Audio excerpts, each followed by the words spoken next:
The time is 6:03. We're going to call tonight's meeting of the Providence School Board to order. If you're able to, can you please stand for the Pledge of Allegiance? I pledge allegiance to the flag of the United States of America and to the republic for which it stands, one nation, under God, indivisible, with liberty and justice for all.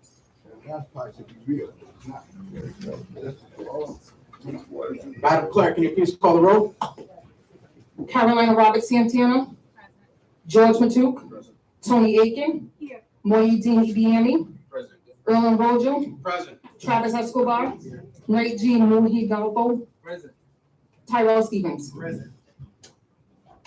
Thank you, Madam Clerk. Next item on the agenda is Superintendent's comments. Superintendent? Thank you, President. Good evening, everyone. The district has been working diligently to ensure the right academic and social emotional supports are in place for our students to thrive. I'm sure that you are aware that the RightCast scores have been released statewide, and our district has a lot to be proud of. PPSD saw its greatest resource with our recently exited multilingual learners, also known as MLL students, who were performing significantly lower than our non-MLL students, but are now reaching proficiency at higher rates. I think that's a big applause for our students. It also goes to show that the investment that we've made in MLL teacher certification has pivoted into the results, as you can see with our students. We're proud to share that our students who recently exited the status of MLL, 27.5 were proficient for the RightCast ELA portion of it. It exceeds the performance of all of our student body at all grade levels. I'm excited to share several district elementary schools saw great improvement on their scores. I would like to share the schools with increased RightCast scores include Leventon Dual Language Elementary School with a 17.3 gain. Big applause. Frankie's Elementary with a 7.2 gain. Reservoir Avenue Elementary with a 7.9 gain. Asa Mesa Elementary School, a 7.6 gain. Schools with increased RightCast math scores include Dr. Martin Luther King Jr. Elementary School with a 14.4 gain. Leventon Dual Language Elementary School with a 15.3 gain. Robert L. Bailey Elementary with a 14.2 gain. William DeBate Elementary School with a 9.2 gain. Frank D. Spaziano Elementary with a 10.2 gain. And Asa Mesa Elementary with a 7.6 gain. Big round of applause to all those students. However, we know that there's still a long way to go. But I'm proud of the efforts and the work that everyone at the schools, teachers, support staff, administrators are doing to make sure that our students are meeting these grades and these heights. So continue doing the great work. One of the best ways to ensure that our students have a strong academic year is through attendance. And we know that that's one of our top goals. Attendance, prompt attendance, and we need to make sure that we raise awareness of the attendance because it's extremely important that we make sure that our students know the value, our parents know the value of making sure that the students are in school. We delivered a attendance hero packet to all students. So I'm asking everyone to please encourage our parents and our students to use these attendance tools to encourage each other to come to school each and every day. The difference is education is attending school every day. And we want all of our students to be attendance heroes all year long. I want you to know that we met our TAP turnaround goal, which is our turnaround action plan goal, which says 50% of our students are in school 90% of the time of the year. That means that students throughout the year, if you're in school an entire year, that's 18 days or 10% of their time that they are in school, attending school. That is the goal. We've met our goal last year. It was 50, we made 51. We're going to continue to move forward. Our next goal is hitting 60. We just need to make sure that we keep getting the message out to each and every one of our families, our students, to please make sure that they come to school each and every day. Just last week, we held our high school expo for 8th grade students at PCTA. It was a fantastic success. I want to say thank you to all the teachers, every school that attended, every faculty member that was there, and administrators who made this possible. So I want to say thank you to each and every one of them. Students had a great opportunity to learn about the new options at the high schools for the 2024-2025 school year, including redesigned schools and CTE programs. I want to say thank you to all of our staff, teachers, and administrators for working hard and making this event a success. We also had a ribbon cutting at PCTA for our newcomers, our newcomer academy showcase. They were showcasing their CTE programs. It was exciting to see all of our students come together for this event. As a former MLL student and a leader of the dual language school, I consider myself somewhat of an expert in this area. I couldn't be more excited about the opportunity that we're providing for our newcomer students. Not only do they benefit from the programs designed specifically for them, they receive academic and CTE certification. This is good for them and the community. Our industry partners are happy about our partnership and the pipeline that we're creating when our students start to graduate. So we want to say thank you to that program as well. But true to form, as we know, there's always some critics. And recently it was suggested that we do background checks on our newcomer students. I was offended by this. I want to be clear that we are not asking them for a background check on our students. Newcomer students are our students and are part of the PPSD family, and they are welcome in our district. It's important for everyone to understand that. And again, I want to make it very clear that all students are welcome to Providence Public Schools, and we encourage every child to appreciate the uniqueness and the ability and the background that all our students bring to this wonderful place, our PPSD family.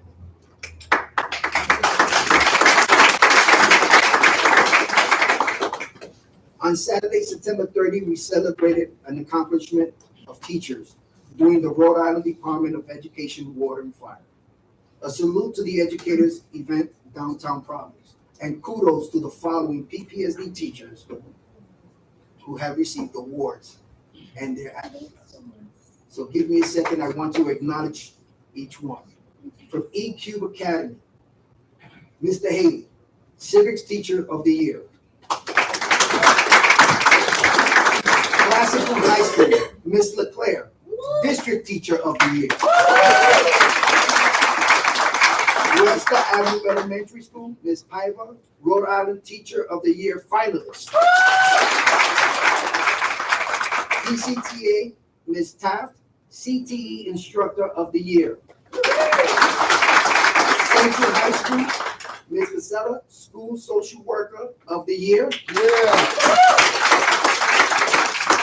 And +1, the puppy, always makes everyone happy. And at PCTA, Ms. Yaw, School Librarian of the Year. So I want to say congratulations to all these amazing teachers and staff of PPSD. They deserve it. They work above and beyond. So thank you to each and every one of you. Back to you, President. Thank you, Superintendent. Next item on the agenda, approval of the agenda. Do I have a motion to approve the agenda? It's been motioned. Second. I have a second. Any discussion? All in favor? Any opposed? The ayes have it. Next item on the agenda, approval of minutes. Do I have a motion to approve the minutes? I have a motion. Second. Second. Any discussion? All in favor? Any opposed? The ayes have it. Next item on the agenda, public comment. I have a list in front of me. The first person who has signed up is Pilar McLeod. Welcome.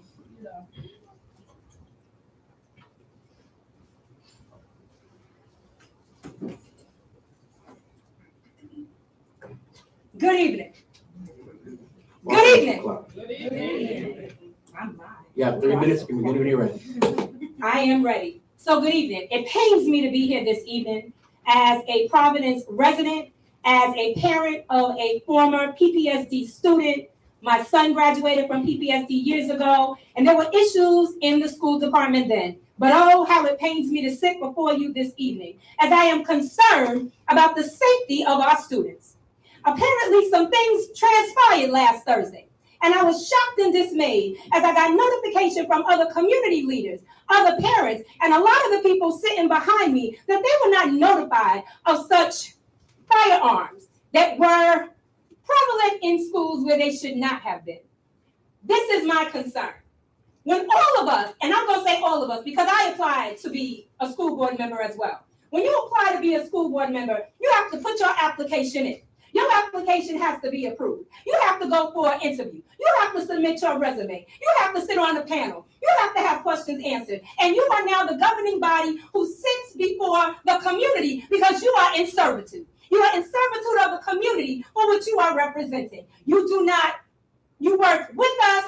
You work for us, but you answer to us because we, the community, everyone behind me and so many more that could not make it, you have us to answer to. We are the governing board. We have the true power, and when the community gets ready, the community will take its power back. But before that happens, when you are responsible for students and they come into your building, that is on your conscience if something goes wrong.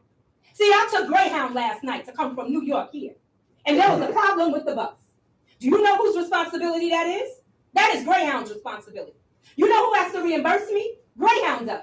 When parents send students into your buildings, into Providence Public Schools, it is your responsibility if something goes wrong. You can grandiose and clap when things are amazing, but you have to take that same zest, vigor, and you have to take that same level of responsibility when something goes wrong. If something goes wrong, that is on your watch. What do you want to tell parents? Hopes and prayers will no longer substantiate for us in the community. Black and brown parents are tired of having to fight. I do not want to be here. I do not want to give this speech. I do not want to talk. And all of you have received an email, as I have eloquently written one out. I think it's about 6 paragraphs. You all got it. I know you got it because I sent it. The bottom line is this. This is your responsibility. This is your job. You signed up to do it. If you don't want to do it, get up out your seat. You are taking up space, and we are tired of your wasted space. Your silence is deafening. Your lack of ability to gather together, put your personal issues aside, and deal with the community issues is screaming volumes. And if you don't answer, honey, the community is going to come calling, and I'll be the first one in line. Thank you, Ms. McLeod. Next on our list, Malika Williams. Good evening. Good evening. Welcome, Ms. Williams. All right. You have It's 3 good to minutes. see you all. You're going to be ready. You're always nervous when you come up here because as a parent, everybody in the room knows your kid, and sometimes you feel like that. You feel ashamed. I'm not an ashamed parent. I'm going to show up no matter what happens. The reason I come before you this evening is because I'm finding it very concerning that as a parent of a student at the Providence Public Schools, I'm very concerned with the drop downs available when determining our kids' suspension. My concern is that the attention to detail is imperative. These documents are part of our students' records. And depending on your student's grade, intentionally can impact their further education. The detail, I know when situation happens, you're trying to deal with the situation and you're trying to get everybody safe. But when we do the reentering meeting, when the parent comes to the school to do the reentering meeting, there should be time and a detailed description of what took place. One of the drop downs that we're using, it says threat and cite to riot. I know that I want to say thank you all for being in public education. This is one of the tough times that we'll ever experience. So I appreciate you, but I'm very concerned because the drop downs that we're using can hurt our kids if there's no detailed information put in what happened in the situation. And I just want you to take time to look at that. I would also suggest, or would like to see all of the different boards that we have to look at the different policies and procedures. I'd like us to look at some point, perhaps asking parents to be a part of that. I did have the privilege to be on one of your parent boards, so I know it does exist. But I think that having parents to be on each of those policy boards would make a big difference, and it would help our community. We would feel heard. Again, I'm not embarrassed. I'm a parent, and being a parent, it's never perfect. It's always going to be a challenge. Thank you for listening to me. Thank you, Ms. Williams. Next on my list, Lindsay Piper. We'll come back, Ms. Piper. You have 3 minutes. You can begin when you're ready. Thank you. Thanks for having me back. And thank you to everyone who spoke so far. So I am a third grade teacher in Providence. You've seen me before, you'll see me again. But I testified at the last school board meeting about my schedule and about recess and lunch concerns. And students were not getting the adequate time. And so I just wanted to give a little update on that for the community. Immediately following my testimony the next day, there was pushback on my principal that this was like a school-specific issue. And my students ironically had less recess than they previously had been getting. So the flexibility was removed. And so my principal was told to stick to the guidance document from the district. So this obviously led to more rushed lunches and stressful transitions. And so frankly, I was pretty aggravated and tired at that point. And so I had organized with some other teachers and families. And then at that point, I continued to advocate, and I did go to the press. And the day after that, I'm happy to say that the superintendent did issue a directive, so thank you, Dr. Montanez, around late September, that students should receive the appropriate amount of lunch, so seat time 20 minutes and 20 minutes of free play. And I think that's a really good first step. But I'm going to ask this board and also the superintendent and the transformation officers to continue to add another layer of accountability, because this is a great, like I said, first step. What we need to do now is really shift the teacher schedules so that they reflect the reality. So just also to make sure that everything is like clear and everybody knows what's expected. And so because it's late in the year at this point, like the instructional leadership teams at each elementary school are going to need to convene to make those changes. And I'm happy to say that our school already is engaging in that process, but I'd really like the board to hold some accountability and make sure. And I think having a deadline, like when elementary schools need to submit their revised schedules by, so that we can just make sure that that directive is being honored. Because the formal changes to teacher schedules are really important. I know every time I talk to secondary teachers and also like regular people who live in the world, that we don't have any transition time in elementary school built into our schedule, despite having to transition. It makes it very challenging. So if we can at least get that transition time for lunch and recess baked in, I think that will help us moving forward. And I also I know I only have a few seconds left, but I just wanted to say that I think, I really think the board needs to pay attention to special education and the misplacements of students. I know this has come up in the past. I know we saw the preschool class action lawsuit, but the elementary schools have a lot of students who are misplaced, and they're not, when we're asked to move them during evaluation to a behavioral placement, like for safety for themselves and for other students, we're always told there are no seats. When students need inclusion classrooms, we're told there are no seats. So if you could look into that, I would appreciate it. Thank you. Thank you, Ms. Piper. Congratulations on your designation. Next, Ms. Melissa Hughes. Welcome. You have 3 minutes. You can begin when you're ready. Thank you, everyone. My name is Melissa Hughes. I'm a parent of 2 Providence Public School students. I serve on the leadership team of the Parent Advisory Council for the district, as well as on the school building committee. I'm going to keep my comments as brief as possible because I see that there are lots and lots of folks from the community that want to share tonight. I first just want to say thank you to this board for providing this space and this public comment period so that folks can elevate concerns that they're having in their school communities. I know that sometimes the comments can be hard to hear, but I appreciate every person that is brave and stands up and makes comments here or sends comments by email. I want to echo what Ms. Williams said earlier and to say that to always remember to include parents and students in your policy-making decisions.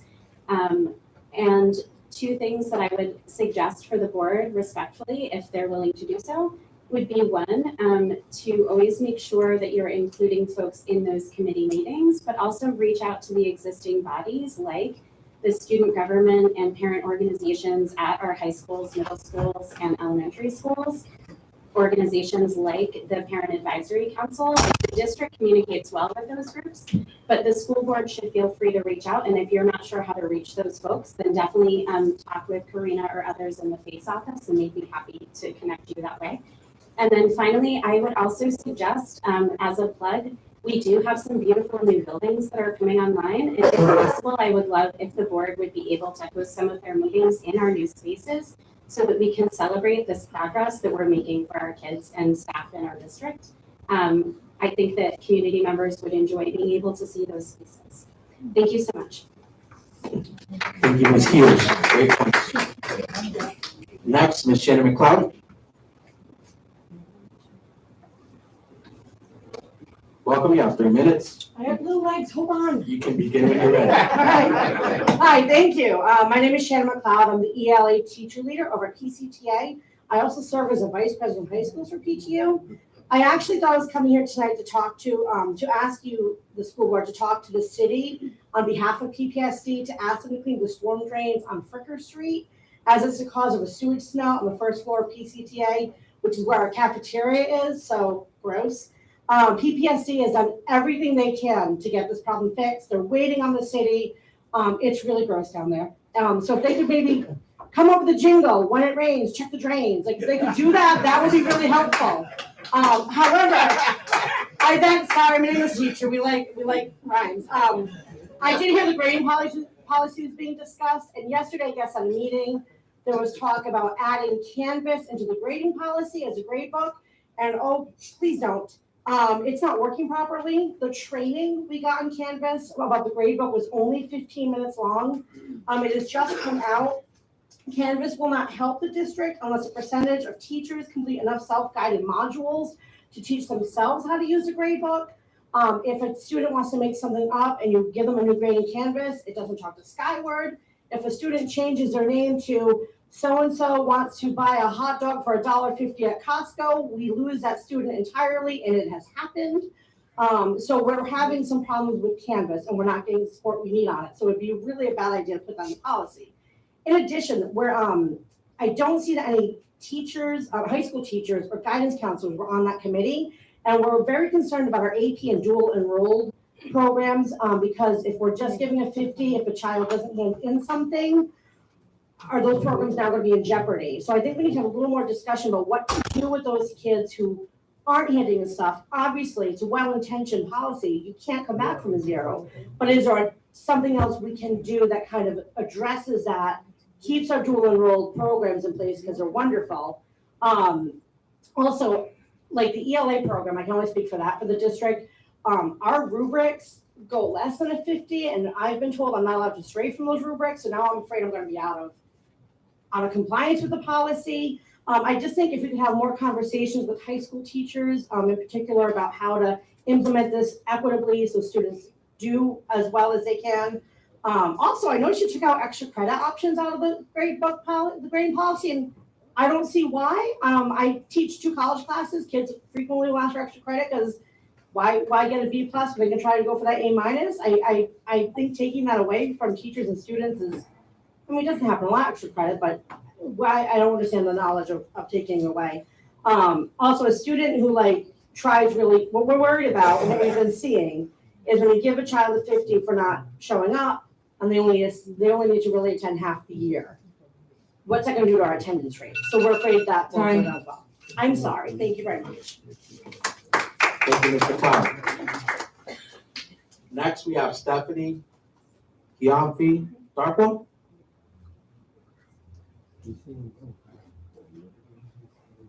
Stephanie Giamfi Darko. Next, we have Naya Isom Agassi. Welcome. You have 3 minutes. You can begin when you're ready. Hello. Hi. My name is Naya Ismagazi. I'm a 10th grader from PCTA. I'm here because I feel as though the students' voices are not being heard. last board meeting, I spoke up about the many problems that my school, such as like that my school is having, such as overcrowding due to the new school being added. One of the chairpersons said that they would contact me to talk further about the problems going on at my school. I was never contacted. I'm very upset. I always hear that students don't speak up, and we need to have more students' voice to speak up. But when students do speak up, no one listens.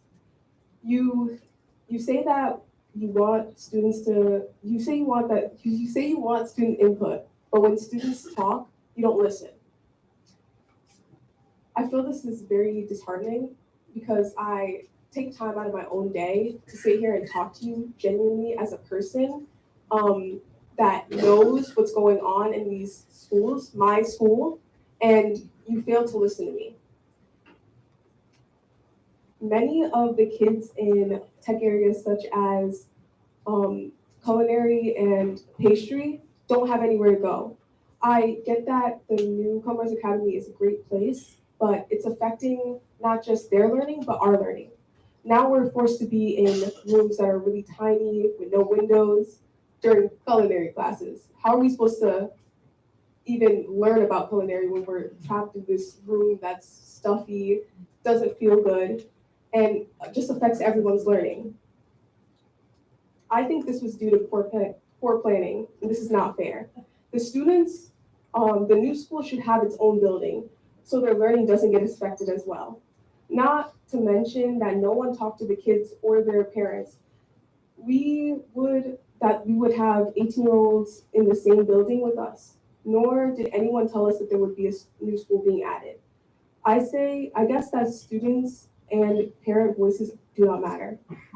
I'm just gonna put this away because it's distracting me, but I just think it's so unfortunate that no one told us. I told my mom about it.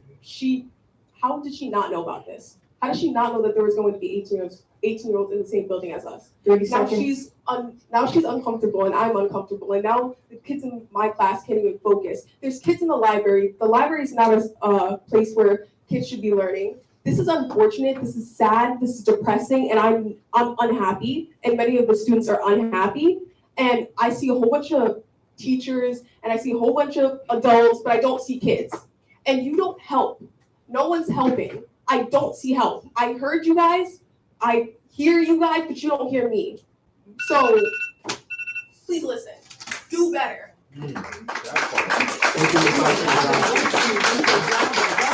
I'll just be quick, because I don't want our Madam Clerk to take down your phone number, but I feel like I may have jotted it down wrong. So when I dialed it, it came up as like a disconnected number. So let's try that again. But thank you for your comments tonight. Next on our list, Ms. Courtney Fish.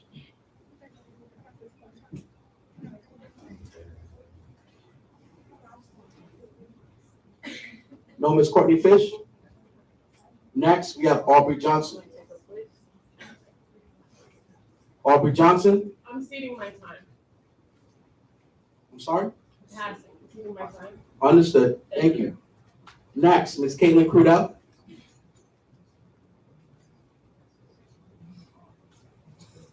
Welcome, Ms. Crudell. You have 3 minutes, and you can start when you're ready.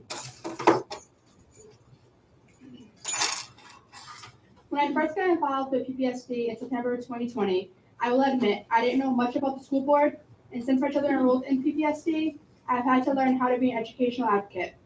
When my son entered the school department 2 years later, is when I really got involved with the school department because of the IEP process.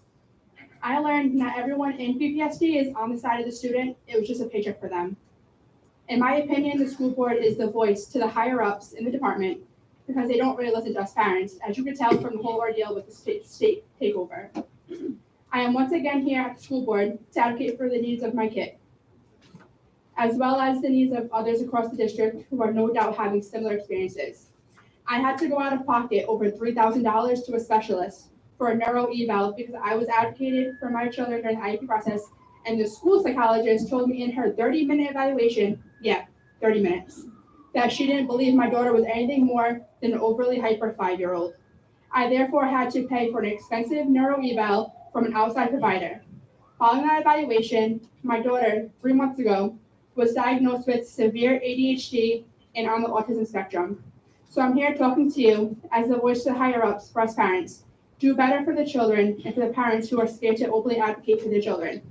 Also, Melissa Hughes, I was promised a call back and a meeting back in April from PAC. Maybe you could talk to me after. Thank you. Have a good night. Next, we have Aziz Mian.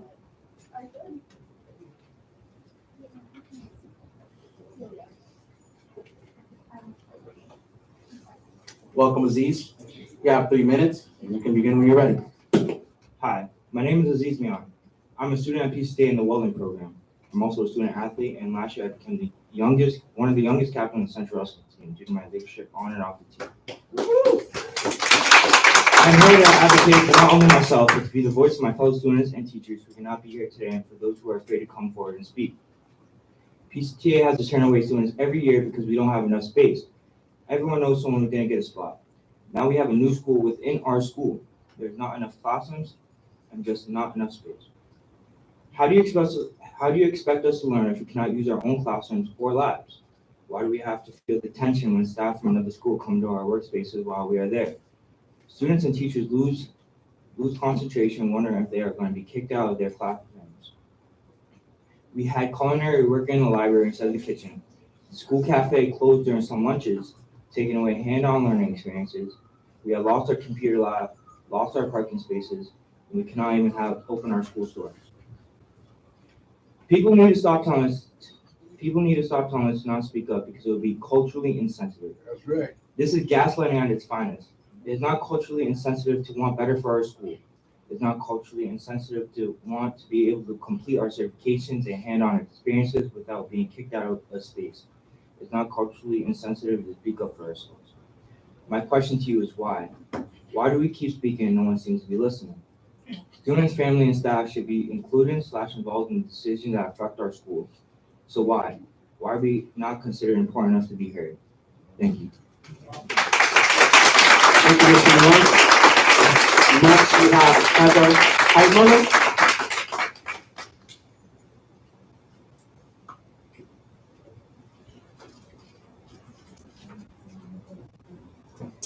Welcome.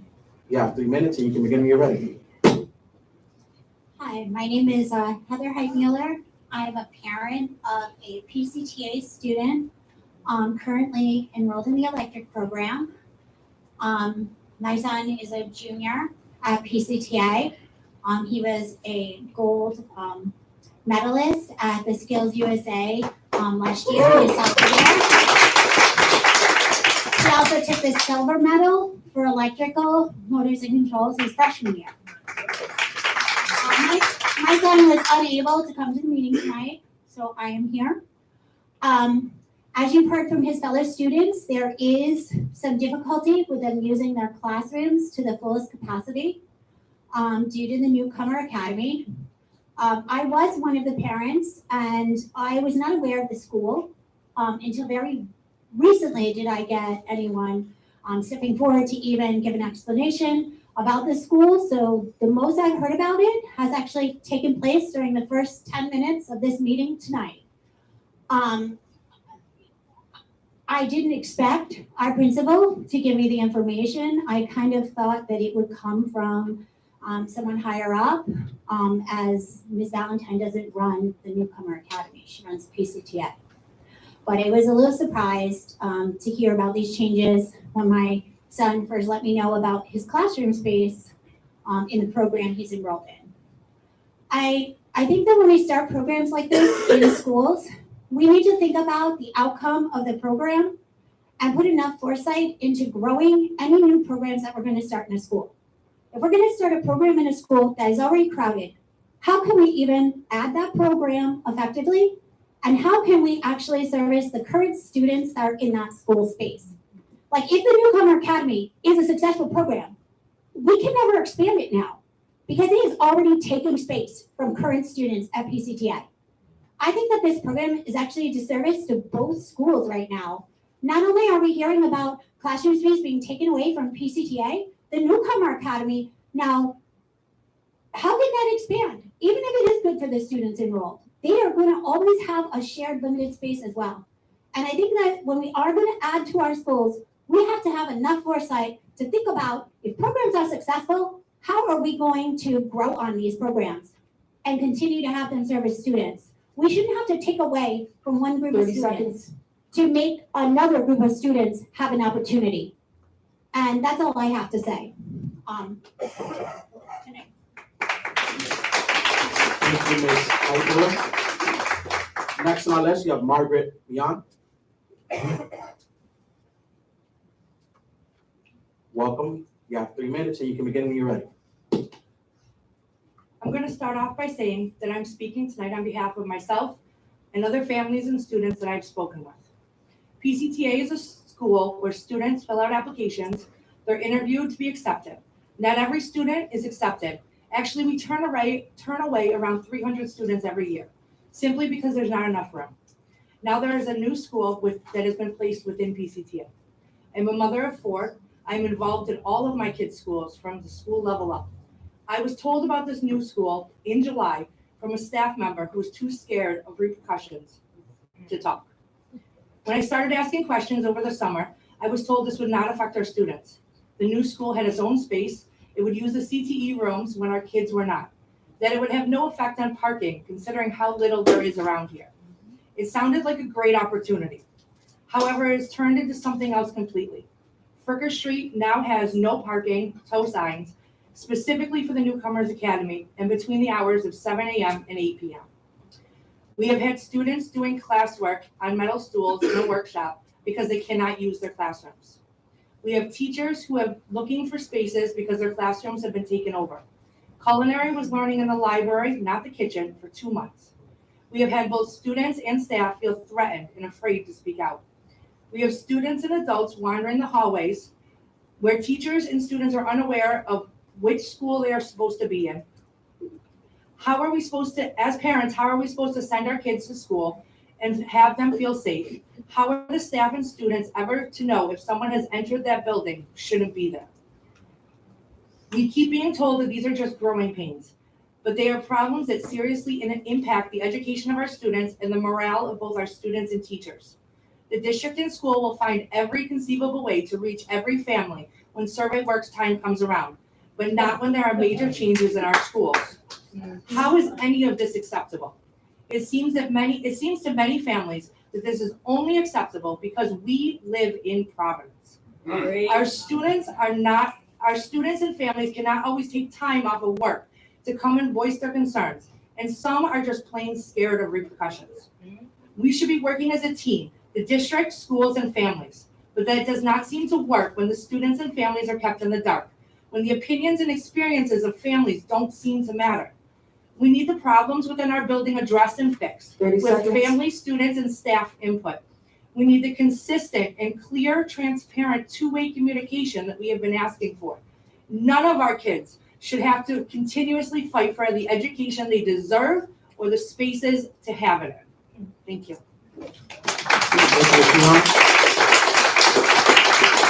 And lastly, I have Mr. Joseph again.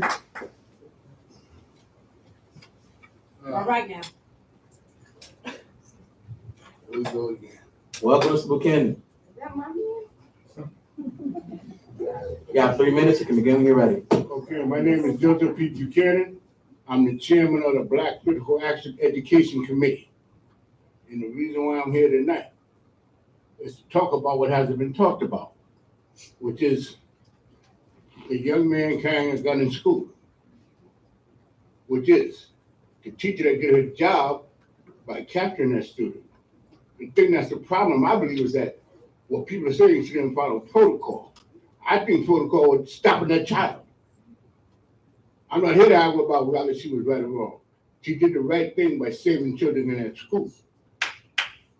Number 2, I've been sitting here listening to some of the young students of our private school system sit here and tell our school board, our majority minority school board, that there was a problem because the young voices are not being heard. Why? I'm not trying to organize all these students against y'all. But you're giving me no choice. Sooner or later, I'm going to be coming out here organizing these students. It's going to be yous that are going to have to face the consequences of what the students will say or won't say. So why don't you just listen to them now? And for some of the parents, they should be involved in the day-to-day decisions of their children and of this school board. Because if this school board was committed to getting students and parents together, they would have at least one high school senior sitting on this board. It should be automatic. That the young voices should be heard. Maybe y'all would learn something. Wouldn't that be interesting? Because we have high school students that are highly qualified to sit on the school board. Yeah. And next year it's going to be an election, and I don't believe it because if we don't have the money, we are not going to win. Because elections cost money. And all they're doing is making sure that people of color don't sit on the school board, in my opinion. And I believe that the mayor, Brett Smiley, is better than that. Because I'm looking at the school board right now. Which is the problem is, we don't hold the school board, which he appointed, accountable. Yous are accountable. You guys should be calling the commissioner and the governor to come here to explain to us what is going on. You guys being held responsible for something that you are not even responsible for. It's the commissioner, it's Ride, and it's the governor. So why don't you do the right thing and have them come to the school board and address us? Use our school board. Get some hot and do the right thing. Right. Call in the commissioner and the governor so they can give us answers. Because you can't. Because you have no authority, you're only advisors. Remember that. Let's hold the right people accountable and get you guys off the hook. Thank you and God bless you. Thank you, Mr. Gutierrez. Next item on our agenda is school board member comments. Comments from school board members. Vice President Escobar. First of all, good evening to community members, everyone for coming here and showing your voice. That's what this school board is for, right? Providence School Board is meant to listen to the community. We know about the takeover structure, and if folks don't know, please look into the current structure of the school board and a lot of decisions that we don't have control over, but yes, we can be an advocate. And what does it mean to be an advocate? Advocate could be a very loud be a very loud advocate, or you can work behind the scenes, ask tough questions, try to create policies, try to get stuff done. There's a lot of ways to be an advocate, and I think you can do both. And I think that's what the school board looks to balance, and everyone has their own skills and talents to do so. I want to talk about the situation that we have in one of the schools around the gun. I am someone that witnessed gun violence at a very young age, at 7 years old. And since then, every story of gun violence around children has always impacted me to this day. There's not a storyline where that has happened that's happened way too many times in this country, and our elected officials have not done anything around that issue, that my heart drops. Maybe even shed a couple tears, because I understand what that means. So when I saw that story, when I heard that, I felt that. I fear that happening in Providence. We have an executive session tonight because these situations, especially with this case, deserve some privacy, and we're going to be asking some tough questions, and we want to make sure that things were done the right way. And I just wanted to share that in terms of where I'm coming from personally. I take this very seriously in terms of the school board. So that is going to be addressed in the executive session. Applying to the school board. So we mentioned about the school board seat. We have one more seat open, folks. Anyone is eligible to apply to the school board. Nominations and application ends when? Do we know? It's sometime in November, right? November 17th. November 17th. So highly encourage you to apply to the school board. We do not appoint. to the school board. The mayor appoints the school board, the school board committee. But the more people applying, the better. Or the more pressure, the better. Recess. We need to make sure that every child has recess. I stated that in the last school board meeting. I don't want to hear I really do not want to hear any testimony on any school not having recess. So whatever there's a problem in, let's figure that out. PCTA newcomers. So I want to thank Naya and Aziz as students for coming here tonight. I'm the chair of a CTE committee. I believe the CTE programs that we have here, specifically PCTA, is a bright success story of Providence. It's full stop, bright success story. You have students that are graduating and they're getting jobs that legitimately change their lives and sometimes their families' lives. I believe Principal Valentine was here. Naya, Aziz, I will take a school visit with you. Principal Valentine, please help organize this. She's on the committee for CTE. I want to make sure PCTA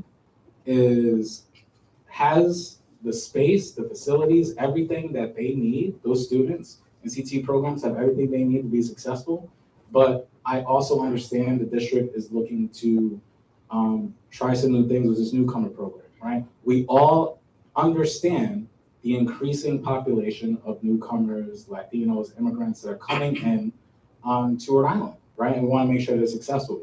Those are our kids. Those are our kids. So we want to make sure that they're successful as well, but we cannot sacrifice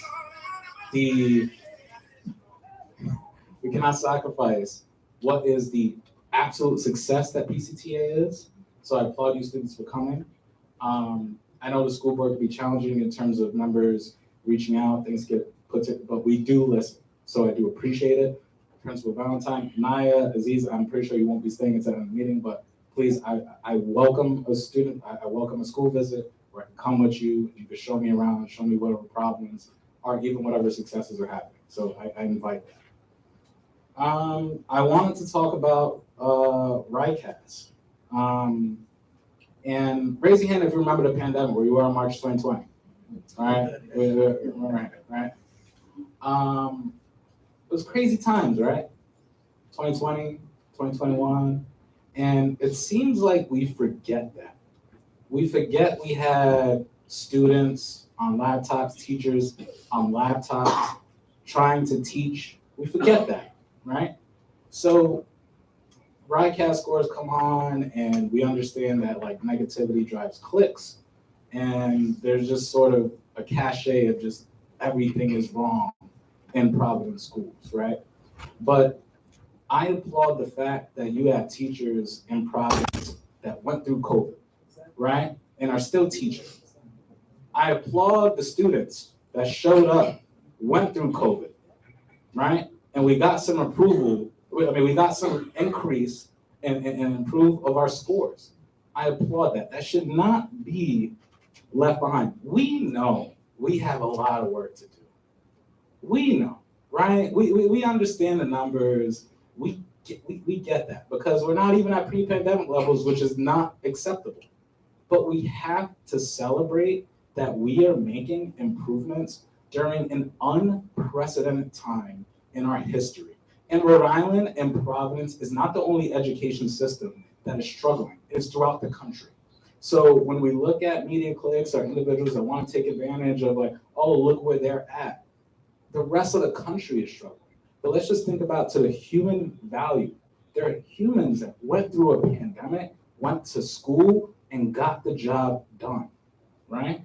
So I really want to applaud that. We want to celebrate that. I'm pretty sure the superintendent, the commissioner, the governor, everyone would say we need to do better. We should do better. But let's at least acknowledge that we didn't fall behind. The scores could have been less, right, than what they were. So we need to acknowledge that. And I feel as a society as a whole, we forgot we went through a pandemic. So many lives lost in the education system was impacted, society was impacted. In terms of like even people coming together after that, right? So I feel personally, there's still an impact of 2020 for me personally in 2023.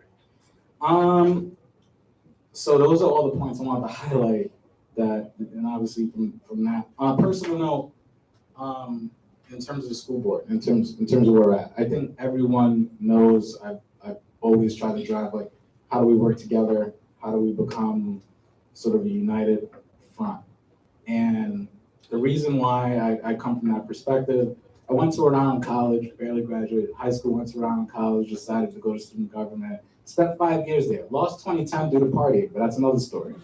And throughout my time as student government, I learned how to public speak, learned how to create programs, and learned how to debate in a civic manner, right? It was a civil manner, right? And last meeting, we did not have that. A bunch of 18 and 20-year-olds at Rhode Island College were able to debate civilly. And in 5 years of my school board, I think 5 years, from 2019, we didn't have a case like we had in the last meeting. And I want to make sure that every board member recognizes that we should be respecting each other. Every community member, when they get on this mic, they deserve uninterrupted. Obviously, we get 3 minutes. Maybe we change it up. They get 3 minutes, but everyone gets uninterrupted time to say what they ever need to say. And as a school board member, everyone should be able to speak their mind. And if we cannot get to that point, if individuals do not feel that individuals can't speak their mind, then you shouldn't be on this board. I feel strongly about that. So I want to say that I hope that we stop the name calling amongst the board members. I hope that we allow each other the respect and the grace to be able to speak to one another. And we get to what's important, which is the work of the community, the work of improving education. Sounds good, let's do it. Thank you, Vice President Escobar. Any further school board member comments? Ms. Aiken? Yes, thank you, President. Great commentary this evening, especially from the students and the parents. And it's something as well with regards to a student, a board member. That's something that I actually did recommend as a new policy subcommittee member. I totally agree that that's the voice we need to hear as well on this board. As far as the issue with the gun, it's a very concerning situation, and I too experienced gun violence growing up. I actually saw my sister get shot in the back by a sniper on the roof, and so it's something I take again very seriously. It's very heartfelt. There's also a security guard member in the security booth at a public school district, a very large public school district. I've undertaken ALICE training and a lot of safety and security training. And that's something I'd like to be able to learn more about here and adopt here as well. I want to talk about some of the work that I've been doing behind the scenes. I did attend a meeting with REAS chairs last week, and we did review a new Universal Chart of Accounts interactive portal. And these new features will allow for more real-time data to be reviewed for the district finances, and will also provide comparison analysis with other urban districts as well. I will be sharing a sample printout with my colleagues this evening, and I will encourage everybody here on the board to look at those numbers a little bit more closely. I think that's a great improvement. Additionally, I was taking the lead for the nutrition and physical activity working group with the health and wellness team. And I will be inviting some special guests to talk about the benefits of physical activity here with students, hopefully in November. And I'll be getting more information, but I have some very esteemed individuals that are coming, including Miss Elaine Polino, who is the former Oilers cheerleader, to come talk about the benefits of the physical activity to students, as well as Ben Tuff, who's a swimmer here in Rhode Island that raises a lot of money for charity, to talk about that. So I think those are great for students to be able to participate in. I also want to recognize Dr. Santana Roberts as the new chairwoman of the policy committee. I was not here last month due to a family crisis situation, but I want to commend her because the insights that she brings is monumental, and it's great to see a woman in a leadership role on this board. However, I too have noticed a lack of disrespect and, disdain to some of our colleagues, and especially the women on this board. And I understand that passion sometimes supersedes presentation, but we all have to work together towards the same goal, and that's the children and their quality public education. And let's do it without attacking each other. This behavior is unproductive. We need to stay focused, and we need to join as one and remember why we joined the school board. So I want to thank everybody again for the commentaries, and have a great evening. Thank you, Ms. Aiken.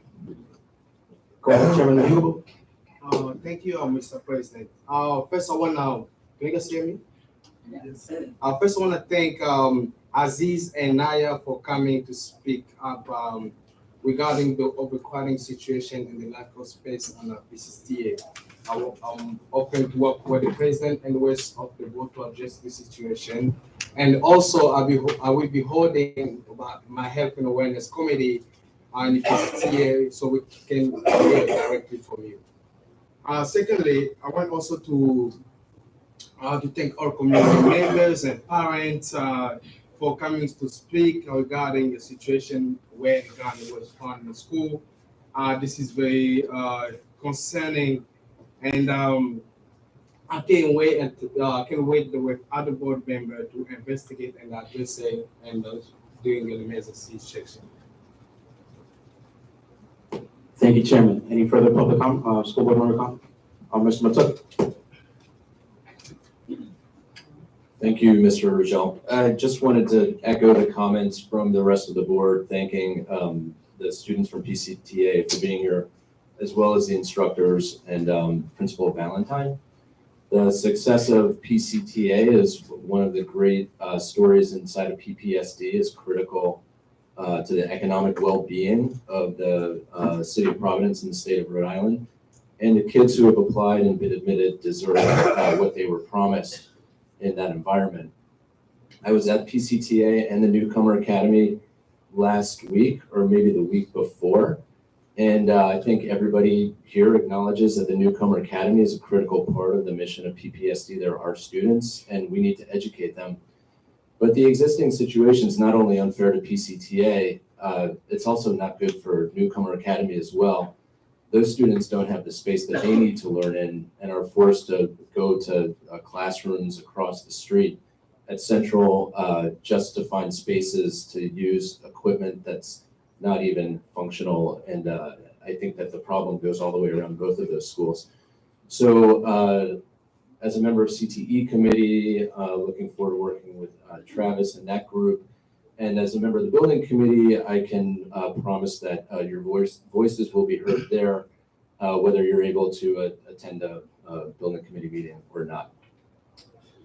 Lastly, about dynamics in this boardroom and what you guys expect from us, I can say personally, and I think I'm not the only one here that shares Mr. Buchanan's frustration that we don't have the presence in this board room enough of leaders of the state and city, mayor, commissioner, governor, whomever.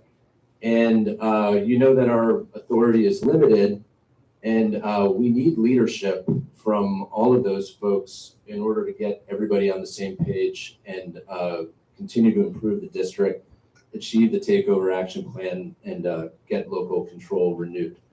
So we want these people in this room. As a board, we need to show that this dynamic in this boardroom is productive and appropriate to constructive work. And part of that is the board's ability to work productively with each other. And I echo the comments of the other board members that we don't have to agree with each other all the time. We can even be super frustrated with each other, but we have to show each other respect, and we have to show the community that we're here to do serious work. And I think all of us have regrets about what happened last month. And I think that you have the assurance of all board members that we don't think that's normal, the way that we should work and the way that we want to work in the future. Thank you, President.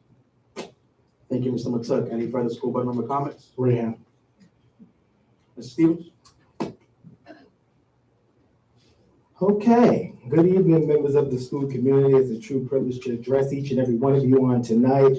I first want to say, in fact, I have a correction. There are 3 openings for the school board. If anyone is interested to please apply.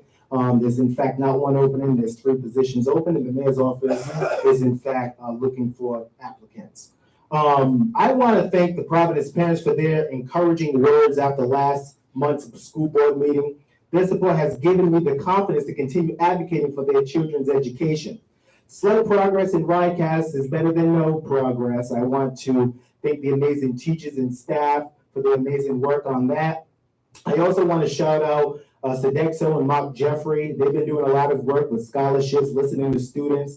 They in fact have their hands slack because I believe there's a certain law where they can't provide quality food that they actually want to. So it's not Sodexo, but it's the state. So if we can in fact advocate for that, that would be perfect. Naya and Neon, 2 students that attend, I believe, PCTA. If you can you please leave your contact information for me with Chiara right here? I want to reach out to you directly. I can promise you I'll get back to both of you.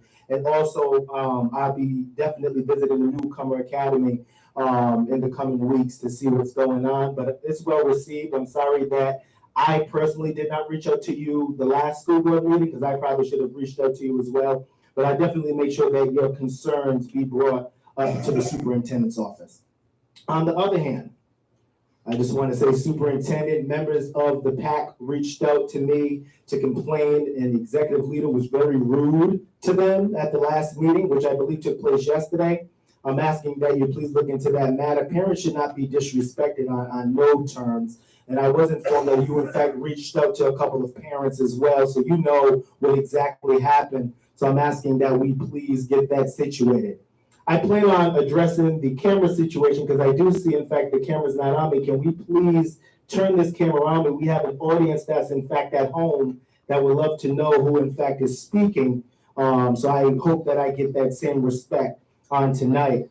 But I'm not going to leave that alone because my good friend, Ms. Buchanan, told me to leave that alone, so I'm going to leave it alone. Superintendent, thank you so much. Oh, it's not on me? Okay, thank you. Superintendent, rumors are circulating that the executive team are not only leading, but also engaging in harassment, targeting kind of people of color, identifying them to be the PPSD truth teller. This situation is indeed problematic. The fact that a truth teller account is being monitored daily instead of focusing on the progress of students is deeply concerning. The fact of the matter is that PPSD truth tellers activated their constitutional rights to freedom of speech, and I haven't seen them lie yet. Superintendent Nugent and I also last week, which I believe was Friday, we came to visit you as it pertains to the firearm in the school. Instead of meeting with Nugent and I, Superintendent, 2 concerned board members, you opt to prioritize photo opportunities that could have been scheduled for a later time. While you were engaged in photo opportunities, your executive assistant informed me that your cabinet was conducting their weekly meeting, but you were not there. So I wanted to address that as well. You got right. Superintendent, you not only made a poor decision by not meeting with Nugent and I due to our concerns. Why is my computer acting up? due to our concerns, but you also did not attend your cabinet meeting. And I just think that you should definitely be attending those meetings. And not only should you attend them, you should also lead them, not the senior advisor. She should not be leading any cabinet meetings at all. My top concern right now is safety. Every parent should expect that when they drop their child off to school, they will be able to pick them up in the same way. Every teacher, staff, and administrator, families should have the expectation that when they go to work, their families can expect them to return back home in the same condition. So I really hope, Superintendent, that you could have addressed that on today in your comments, but you didn't. So I'm asking that we please make sure that that's definitely, we'll address it on tonight, but we need to make sure that those things is addressed. Those are legitimate concerns of the community. Go local article into alleged bid rigging. This is lastly, and I'm going to leave everyone alone. First, I would like to mention that I was not presented with any concrete termination fee agreements. I don't know what anyone's talking about, but I wasn't. After reviewing both the finance meeting and the school board meeting, it's evident that $3.2 million was not a topic of discussion. If such an amount had been presented to me, I would have strongly opposed it. Some people may say, why? $3.2 million is a substantial amount of money. It could have been used into school improvements, better support for social and emotional needs, and getting educational materials. I've heard that there's been concerns with payroll and people not getting paid and the registration team and people not coming. We could have provided more support to their team with $3.2 million. Paying an outgoing vendor that much money is extremely concerning, especially with my taxes involved. So I'm really hoping that that's something we can sort of get to the bottom of. As a result, Nigel and I felt the need to elevate this matter to the Federal Bureau of Investigation and the Rhode Island Attorney General's office to initiate an investigation. Yet the school board unanimously approved the contract, and RIDE keeps emphasizing it as if they want to sort of point the blame to the board. Let's clarify that under the Crowley Act, the Rhode Island Education Commissioner was granted extensive authority over the budget, program, personnel, and governance of PPSD. This effectively replaced the powers of the school board, mayor's office, city council. So we are not actually responsible. We only serve, as our general counsel would say, in an advisory capacity. So the overarching responsibility of the ABM contract, which is ultimately held of the power of approval from the commissioner's office. So an independent investigation at both Nigel and I was in fact reasonable. I've heard the Rhode Island Education Commissioner say on numerous occasions that she has sweeping authority over the Crowley Act, but as soon as something happens, she wants to point the blame on different people. We cannot have that, and I'm not, as a board member, going to allow that to be pointed onto my board. If anyone's gonna criticize the board, it's gonna be me. It ain't gonna be nobody else from the outside. That's just me personally. Finally, I've been instructed not to provide any additional comments on the matter of the ABM contract in that situation, as the Rhode Island Attorney General's office and the FBI are in fact treating these allegations with the uppermost seriousness. So for people that say, oh, Tyrell, why did you call on, or Nigel, why did you call on an investigation? I called on it because it's a serious issue. It's a federal crime. If anyone has further questions regarding these allegations, after tonight, I will not be answering any more questions. With that being said, I kindly request that individuals in 797 that work here refrain from monitoring my emails. I have observed instances where new emails sent to me were accessed or tapped onto, and some of them was in my deleted folder. I'm just asking that you please respect my privacy and don't go into my emails without me knowing. But I want to thank each and every one in the community. The 2 students that I requested to get your contact, please make sure she gets it, because I want to reach out to you when I plan on visiting the academy at PCTA, the Newcomers Academy, to see what's going on. But I want to say thank you to everyone. Thank you. Thank you. Any further school board member comment? Chairman Ibiemi? Thank you, Mr. President, and I want to thank everyone for your comments and your presence here tonight.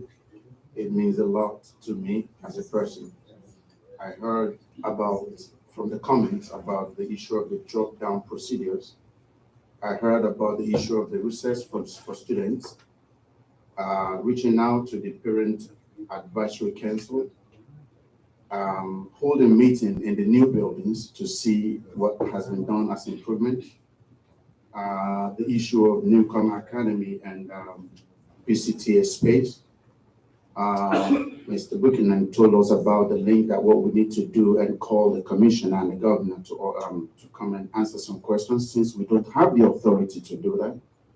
I can help you do it. Also, we heard about They don't want that. we heard about students being included on the school board. To me, this is a lot of responsibilities that it's given to us as school board member. And I am sitting here, I think I'm the oldest member of the school board. This is going to my 9th year. And I've seen the school board work. But the only time we can work together is if we're united. That is the only time. We stood up to the commissioner at the initial takeover because we were united. There was a time we were saying that, if we want to get everybody resigned on this board, all of us are going to leave this board because we stood for what we believed in, because we worked together.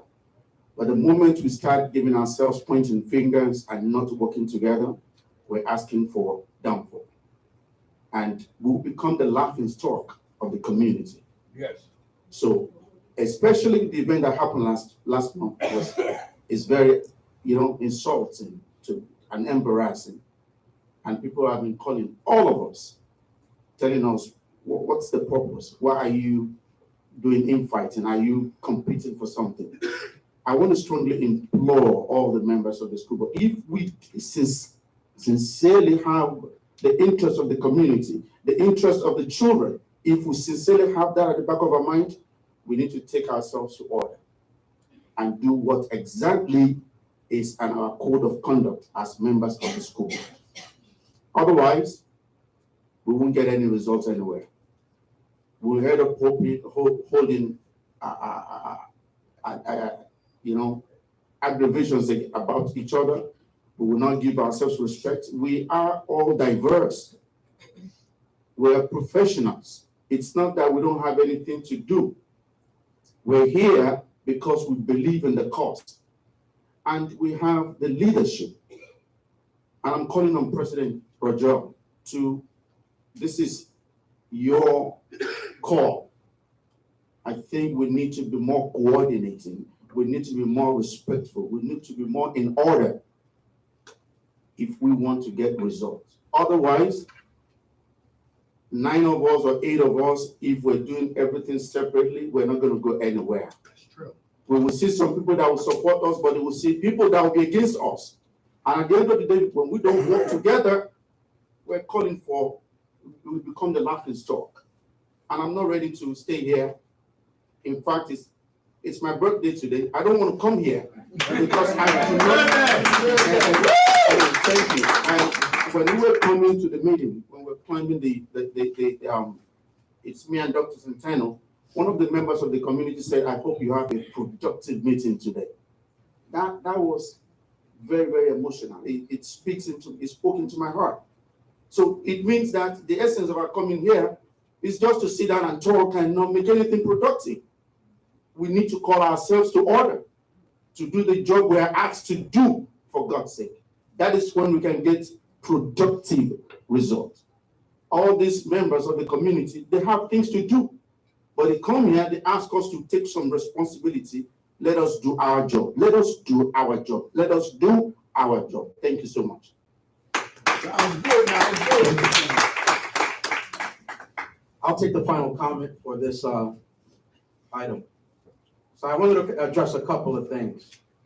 A couple of things that this community brought up. So recess, I agree with Vice President Escobar. This is a subject that was brought before us last meeting in public comment. And so I just want to describe what happens when a community member brings a concern to us and how we act. When that concern was brought forward, immediately I contacted the superintendent's office and scheduled a few walkthroughs to some elementary schools because I needed to see that recess was in fact happening. We conducted those walkthroughs. The superintendent assured me that a memo had gone out to all school administrators, instructing them, reminding them of the statutory requirement that students in those grade levels require recess. We don't sit idly on our hands. Just because we're not tweeting about it doesn't mean it's not happening. Secondly, broadcast scores were released today. And I know we're still unpacking this material. And again, I'll echo what Vice President Escobar said. There's a lot of nuance. in numbers. There's a lot of nuance in the data. Instead of speaking recklessly and ahead of myself before unpacking, digesting the information, I have instead requested a meeting with the superintendent's office for a briefing and hopefully a public presentation at our next school board member to unravel, peel the layers back on what the RADCAS scores really mean. I used to be an educator. I taught in this district. I celebrated my students no matter how incremental or marginal their growth was, because that's how you motivate them to do better. If I spoke to my students in a way that discouraged their growth, that discouraged their accomplishment, no matter how small, they would never trust me again, and they would never want to perform their best again. Why? Why risk being embarrassed? Our administrators, our educators have endured some of the hardest years in probably recent history as far as education goes. Many have left the profession. Many students have grown very indifferent towards education. We're experiencing it all. Vice President Escobar is right. The fact that students, families, administrators, educators continue to show up day after day, no matter taking a beating in the media about how abysmal their accomplishments are, it's nothing to turn your head at. That's admirable. And I'm proud of my community. I'm proud of my neighbors, and I'm proud of my community members for consistently showing up, no matter what event may be going on in their life, and trying their best. Thank you. This is a give and take with the superintendent and I. As many of my colleagues have said tonight, we have an advisory role. The superintendent, we keep a very cordial, professional working relationship. That's my guy. I love this guy because everybody loves this guy. He's a community guy. We all know who he is. At the same time, though, as Chairman Ibiemi said, we have a role here to do. We have a role here to bring forward the concerns of the community and get them addressed. I say this all the time. Just because we're not tweeting about it doesn't mean it's not happening. So, Superintendent, I'm going to keep it 100% with you right now. I've called now for the presentation of senior hires that they be brought before the school board, as is required under the Zurier legislation. I've now asked this for a couple of months and it hasn't happened yet. And I'm hoping this is the last time I have to address this because, again, we keep a cordial professional relationship. I'm not showing up to your office unannounced. I'm not barging into your office and requesting that you stop what you're doing to address the community's concerns. I do it in a respectful way, but sometimes me doing it in a respectful way gets the process delayed. So if you want me to continue acting in a very professional, cordial, and amicable way, Superintendent, you have to meet me halfway. And I'm not saying that in a threatening manner. I'm not saying that. I'm just speaking the truth here. The Superintendent, let's talk offline on how to accomplish that. Lastly, I want to directly address Dr. Robert Santana for the incident that occurred at the last school board meeting. Not sure how many folks watched it. You don't have to go watch it because honestly, it's one of the more embarrassing school board meetings that we probably ever had. And I've only been here since February, but I've been an observer for a long time. I'll speak and take accountability for the actions that I did that night. I'll speak for myself. Dr. Robert Santana, that night, you were interrupted. You were spoken over. You were not allowed to finish your thoughts. It was a board full of men. You were up here alone. And me, in a moment of haste, in a moment of trying to keep the meeting moving along, I made the decision right there to move on. And in the process, I cut you off and I did not allow you to finish your thought. I went home that night and I replayed the meeting. I always do that. I'm always self-critiquing. What could I have done better? Did I silence anyone? Did I afford everybody enough respect? And I watched the meeting over and I felt embarrassed by my actions. I felt embarrassed by my actions because I grew up in an abusive household where my mom was constantly interrupted and spoken over by my abusive biological father. I watched that back and I felt embarrassment and I felt shame. And so I want to apologize to you for my actions that night, Dr. Robert Santana, for not allowing you to finish your thoughts. That concludes my comments tonight. I just want to remind all school board members, this is my concluding thought. I taught in the school district. I encourage debate in my classrooms. A Common Core curriculum has persuasive writing / debating and as part of its English language arts curriculum. And I encourage my students to participate in healthy debate. This panel exists for debate. Out of debate come ideas. Out of debate come new ideas, brainstorming, or whatever. We move the needle forward when we debate in a healthy manner. To my student, I would have never tolerated my students treating each other the way this board behaved at the last school board meeting. I would have never tolerated it. I would have ended the lesson, and I would have hit a reset button and established new norms. That's with children. Never mind adults. I hope that I don't have to do that with adults. But even so, we may have to do that. I did send an email out earlier this month that I've engaged in the process of getting professional development for our board. Because if we're asking our students to get better at what they're doing, if we're asking our administrators and our teachers to undergo professional development and get better at their craft, there's no reason why school board members can't undergo the same process and also grow professionally. So thank you so much, community members, for showing up tonight, having your thoughts and comments be heard. We really, truly appreciate it. We exist here for you. And just because we can't get something done at the flick of a finger, even though we want to, you are being heard. It may be painstakingly slow sometimes to get that change to occur, but we're working on it. We gotta get whipped to get our kids to school on time too. We're paying them too much money. Heard that. Thank you. Thank you, everyone.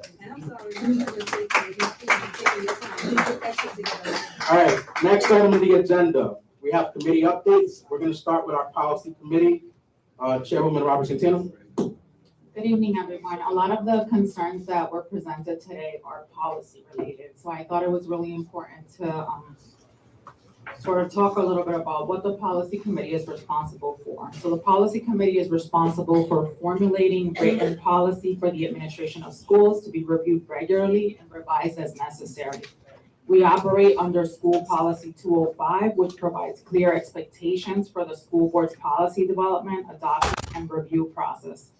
And 206, which clarifies the school board's role in the development, approval, and review of school department regulations.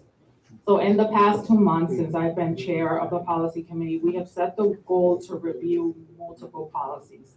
During the last policy committee meeting, we provided the district with feedback to the TAP and biannual review document presented to the board in the September meeting. As established, RIDE and PPSD are mandated to submit a biannual report to the board for review. And the turnaround plan, TAP, states that transparency and accountability will be fundamental to our success with TAP. The document was sent to the policy committee for review and was referred back to the school board for approval. To review this plan, we focused on 3 major aspects. Was the plan focused on the 3 pillars and 4 core values as stated in the TAP? The review of the document shows that the pillars and core values are at the center of the document. The fact that we also focus on the fact that progress of the plan is best understood by updating the community on the scorecard progress as stated in the TAP. The review of the document showed that there is limited information on the scorecard progress. Although the plan outlines achievements, there is very limited information on individual scorecard goals.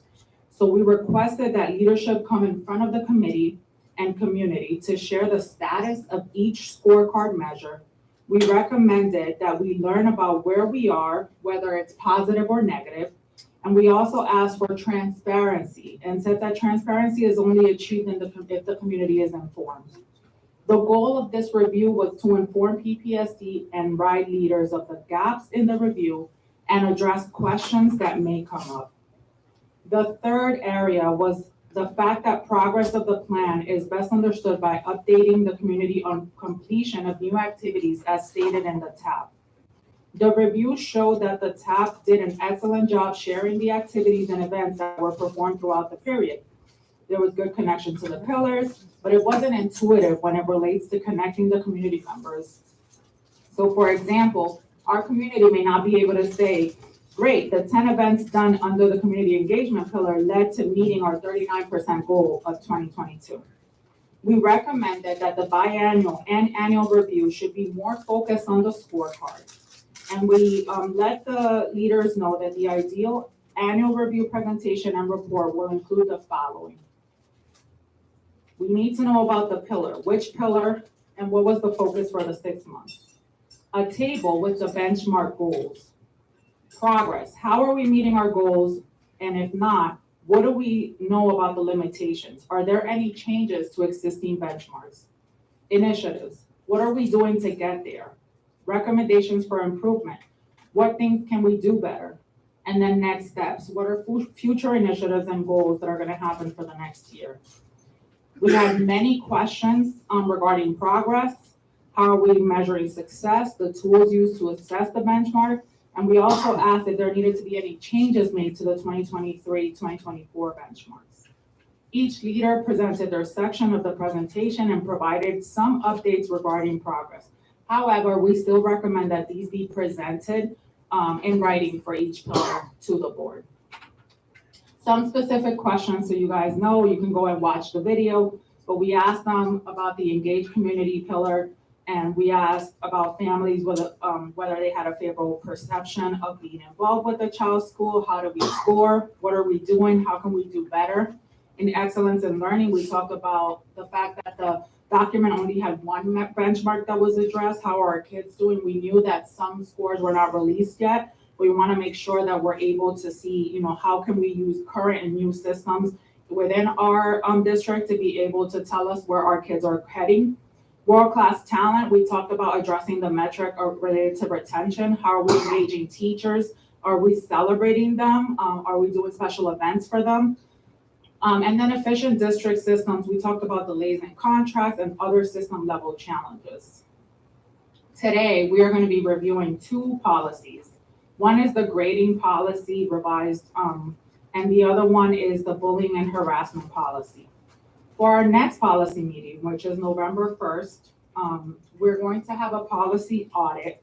We're also going to be reviewing, per our 206, policies that come before the board and are approved should have regulations developed within 2 meetings. So we're looking for updates on regulations related to the MTSS policy, the racial and ethnic equity policy, physical restraint policy, homeschool policy, attendance policy, bullying policy, and grading policy. Also, we're going to be, one of my special interests as a parent with a child, who's autistic. We're looking at the special education policy. We're also thinking, and today I was from 4 to 6 at the social emotional learning meeting where we discussed the wellness policy. We talked about recess, which is what we discussed here. This policy needs to be revised, and so we are starting to have conversations about how social emotional learning impact physical education, how social emotional learning impact recess, and all the things in the wellness policy.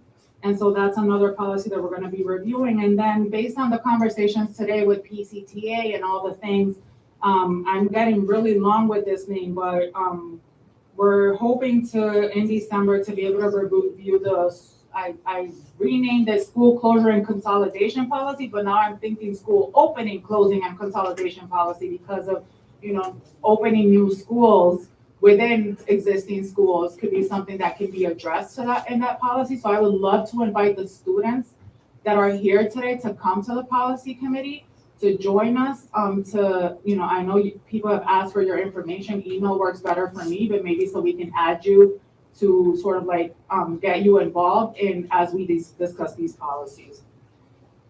And once again, over the past week, we have been asked to review also the media policy, the social media policy, and today we heard about the suspension policy. So I will be looking at all those policies. I want to say it's very important for the community to show up to the policy meetings.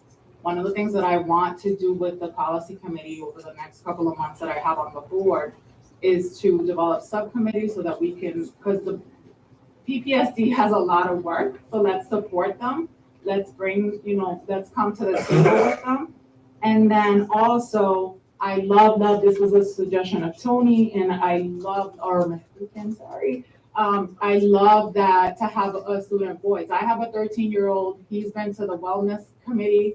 Love to have him come to the policy committee for his thoughts too, as a child with a 504 and dyslexia. What works for him, is important for him to be able to voice it. And so anybody, board members, I've invited you also to come to the policy committee. And I know it's been a long presentation from me, But I just want to make sure that you guys know what's happening with policy. We need to move policies forward. We need to regulate them. We need to develop guidelines so that we can really hold people accountable. And so thank you so much for everything that's been said today, for your leadership, for your advocacy. And I hope to see you at the policy committee November 1st. Thank you. Thank you, Chairwoman Robin Santana. You've been doing a fantastic job on the committee. You're very, very short stint. You hit the ground running. I really appreciate you. This board appreciates you. So thank you so much for your work. We're going to go on to the Finance Committee. Chairman Iyami, if you'd like to report out what's been going on. I'm not going to take longer than Dr. Etienne. We had a meeting of the Finance Committee last week, and it's part of what is being presented for your review and approval tonight. So we did ask for some more information, and I'm happy to report that over the week we've received the information that the amendments that is required. So we'll be looking at that when we get to that item 9.0, which is report on contracts. Thank you. Thank you. And with that, we're going to move on to Chairman Mr. Mahingu, our Health and Wellness Committee update. Thank you very much. So we had our Health and Wellness Committee on September 27, and that was our first meeting. Our first meeting. So we talked about we had a Google Doc where we included parents, teachers, and students, and with the help of the district, and we talked with the district different ideas of recruitment. I know one of the district staff, Julia, I don't see her here, and she's doing an amazing work working with the district to make sure there is a flyer which we can subscribe to different organizations in the Portland to make sure everybody in the community can join our committee, Health and Wellness Committee. And also, I was very, very proud to see to see students from Classical High School, and they're doing amazing work advocating for mental health in their school. So I'm very happy that they joined our subcommittee. I want also to thank Ms. Hakim and Dr. Robert Santana for their amazing work under their subcommittee.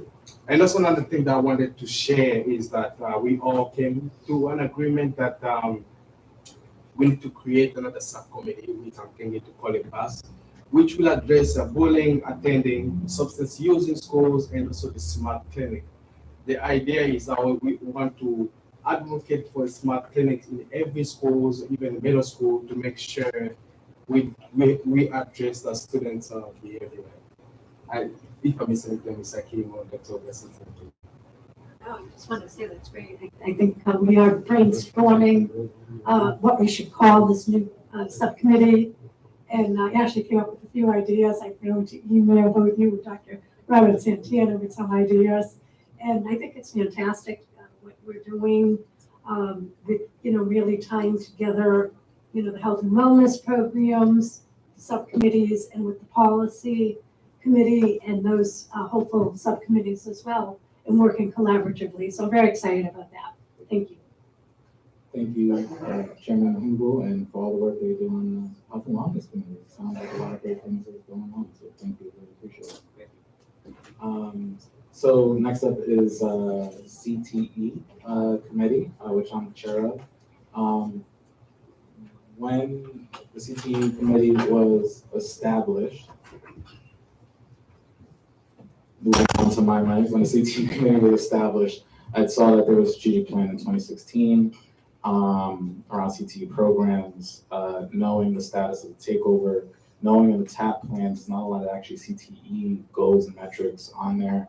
I want to have a 5-year strategic plan. So this meeting that we had recently was a continuation of that. We're looking to engage students on surveys. We're looking to see how we can advocate for resources. We know that there is a high demand for CTE programs in our schools, and we need to be able to make the advocacy to do that. There's funding that will be leaving CTEs soon, and that's sort of like a scary thing. So I want to make sure that there's a strategic plan that covers post takeover of the school district, making sure that our elected officials know about the importance of CTE programs, making sure our students are heard, seeing if we can expand more to our middle school, specifically our 8th grade students.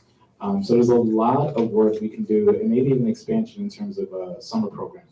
I know there's already a summer program that exists among CTE, but I think we could do that. So that's what we focus on, the CTE committee this past time, and I'll pass it on to Chairman Rojo.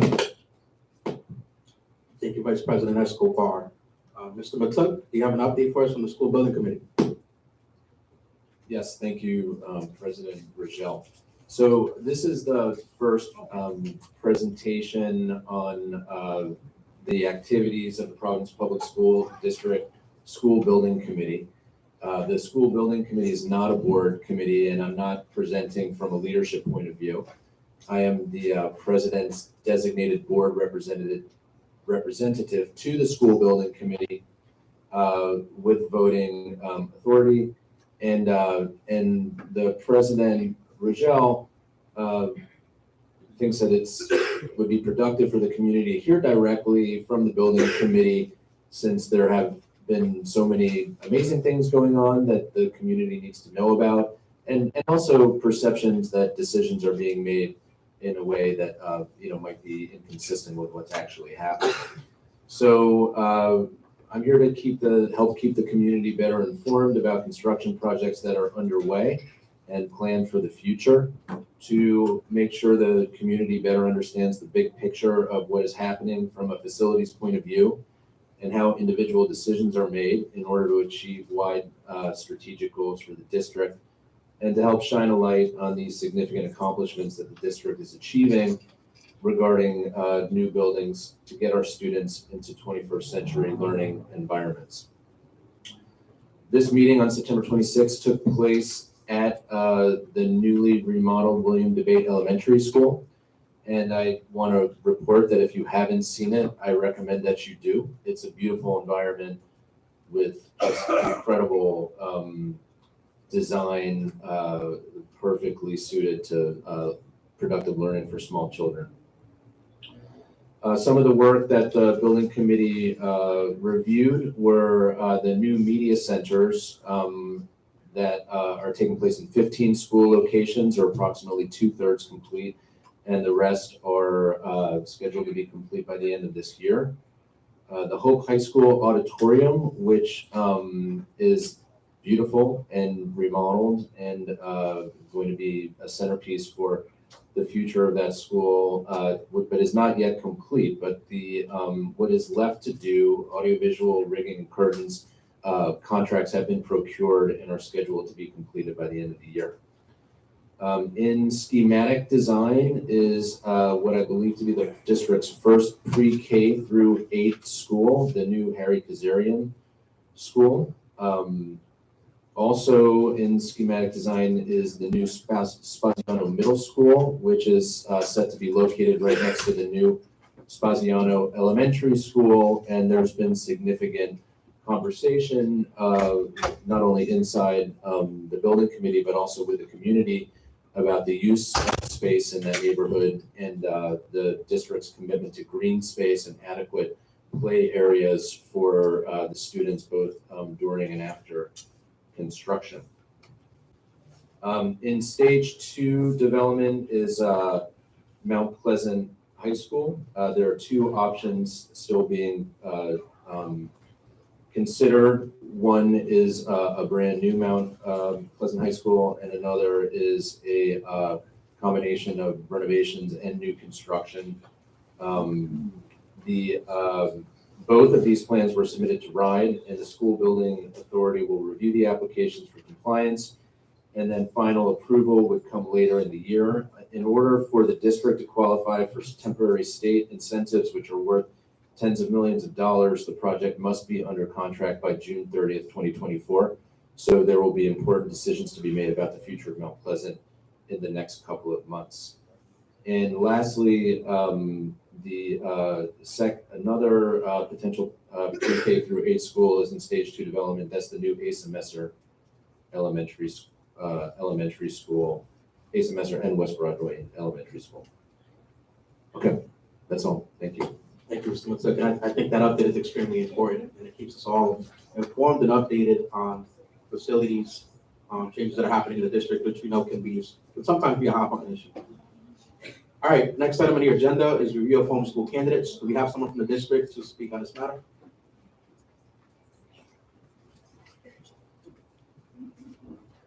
Welcome, Mr. Catone. Good evening. I'm presenting you these candidates this evening.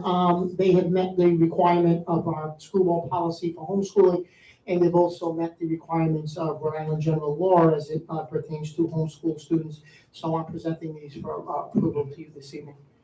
Thank you, Mr. Catone. Do we have a motion to approve? Motion. We have a motion to approve. Second. Do we have any discussion? Ms. Aiken.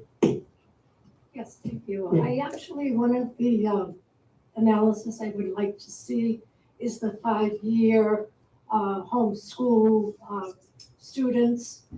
There has been, it seems to be an exponentially increase in those homeschool students within the district. And I'd like to see those figures going back 5 years to current.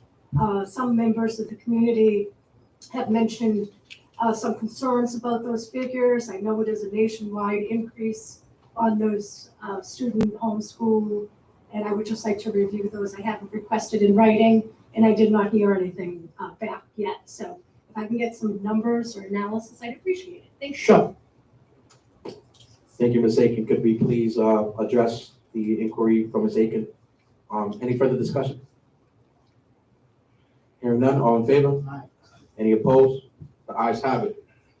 Next item on the agenda, we have 8.1 grading policies for second read and adoption. Do I have a motion to approve? Motion. Do I have a second? Discussion? I just, Chairwoman? I'm sorry.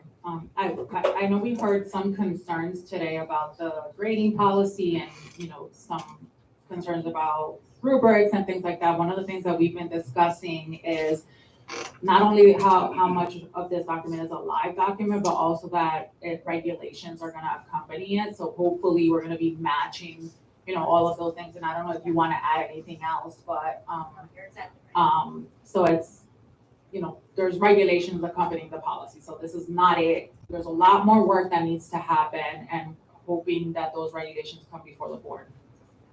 Thank you for adding that context, Chairwoman. Any further discussion? I would say I'm gonna try to attend the next policy meeting because I believe extra credit definitely needs to be put in the grading policy. I know it was discussed with the last school board leadership team that maybe some students that attend school board meetings could receive extra credit as well. There's different options and activities that take place after school that I think students could really receive extra credit in, and we should grant them that as well. I think I want to definitely make sure that our students have all of the different options to receive credits. Definitely if they're doing something and we can reward them financially, we can at least give them extra credit. So I'll be at the next policy meeting. Hopefully, I'm praying to definitely bring that up. So happy with what I've seen so far though. Any further discussion? Ms. Aiken? I would actually, I do like the idea of extra credit, but only when it's warranted for like an absence, if they're, an illness or a prolonged absence. I think that would be warranted. Extra credit you can really go on a slippery slope in terms of equity with other students who are showing up every day, doing their work, doing their, input. And I just feel like we need to review that closer. I do appreciate the input, but that's something that I would object to. Thank you, Ms. Aiken. Any further discussion? Yeah, next meeting. There's a motion, there's a second, no further discussion. All in favor? Aye. Any opposed? The ayes have it. Next item, 8.2, bullying and harassment policy, second read and adoption. Do I have a motion to approve? There's a motion. Do I have a second? Second. There's a second. Any discussion? Hearing no discussion. All in favor? Aye. Any opposed?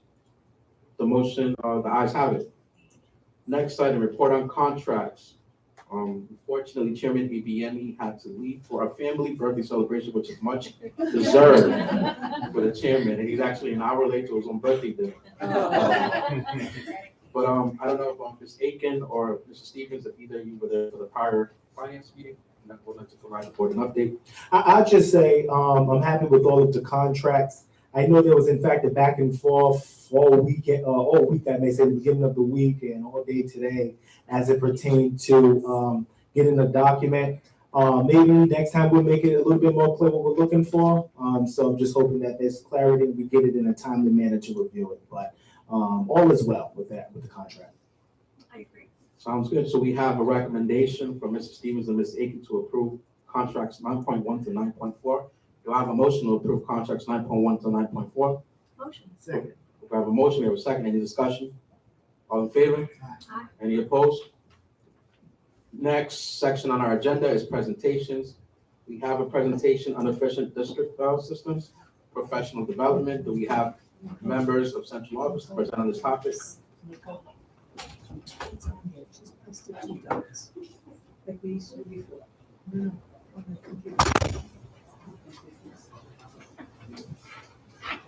No, no. The bottom first and then the top. The worst technical. The bottom first and then the top. There it goes. Welcome, and we have a couple of new community members that haven't seen yet come to our meeting, so if we could quickly just introduce ourselves, name and title, before we get into the presentation. Good evening, school board members, President Vogel, Superintendent Martinez, board members, thank you so much. My name is Dr. Nicole Onde. I'm the Chief of Equity and Belonging. And I'm excited to be in front of you today to talk about some great things happening. My colleagues, introduce yourselves.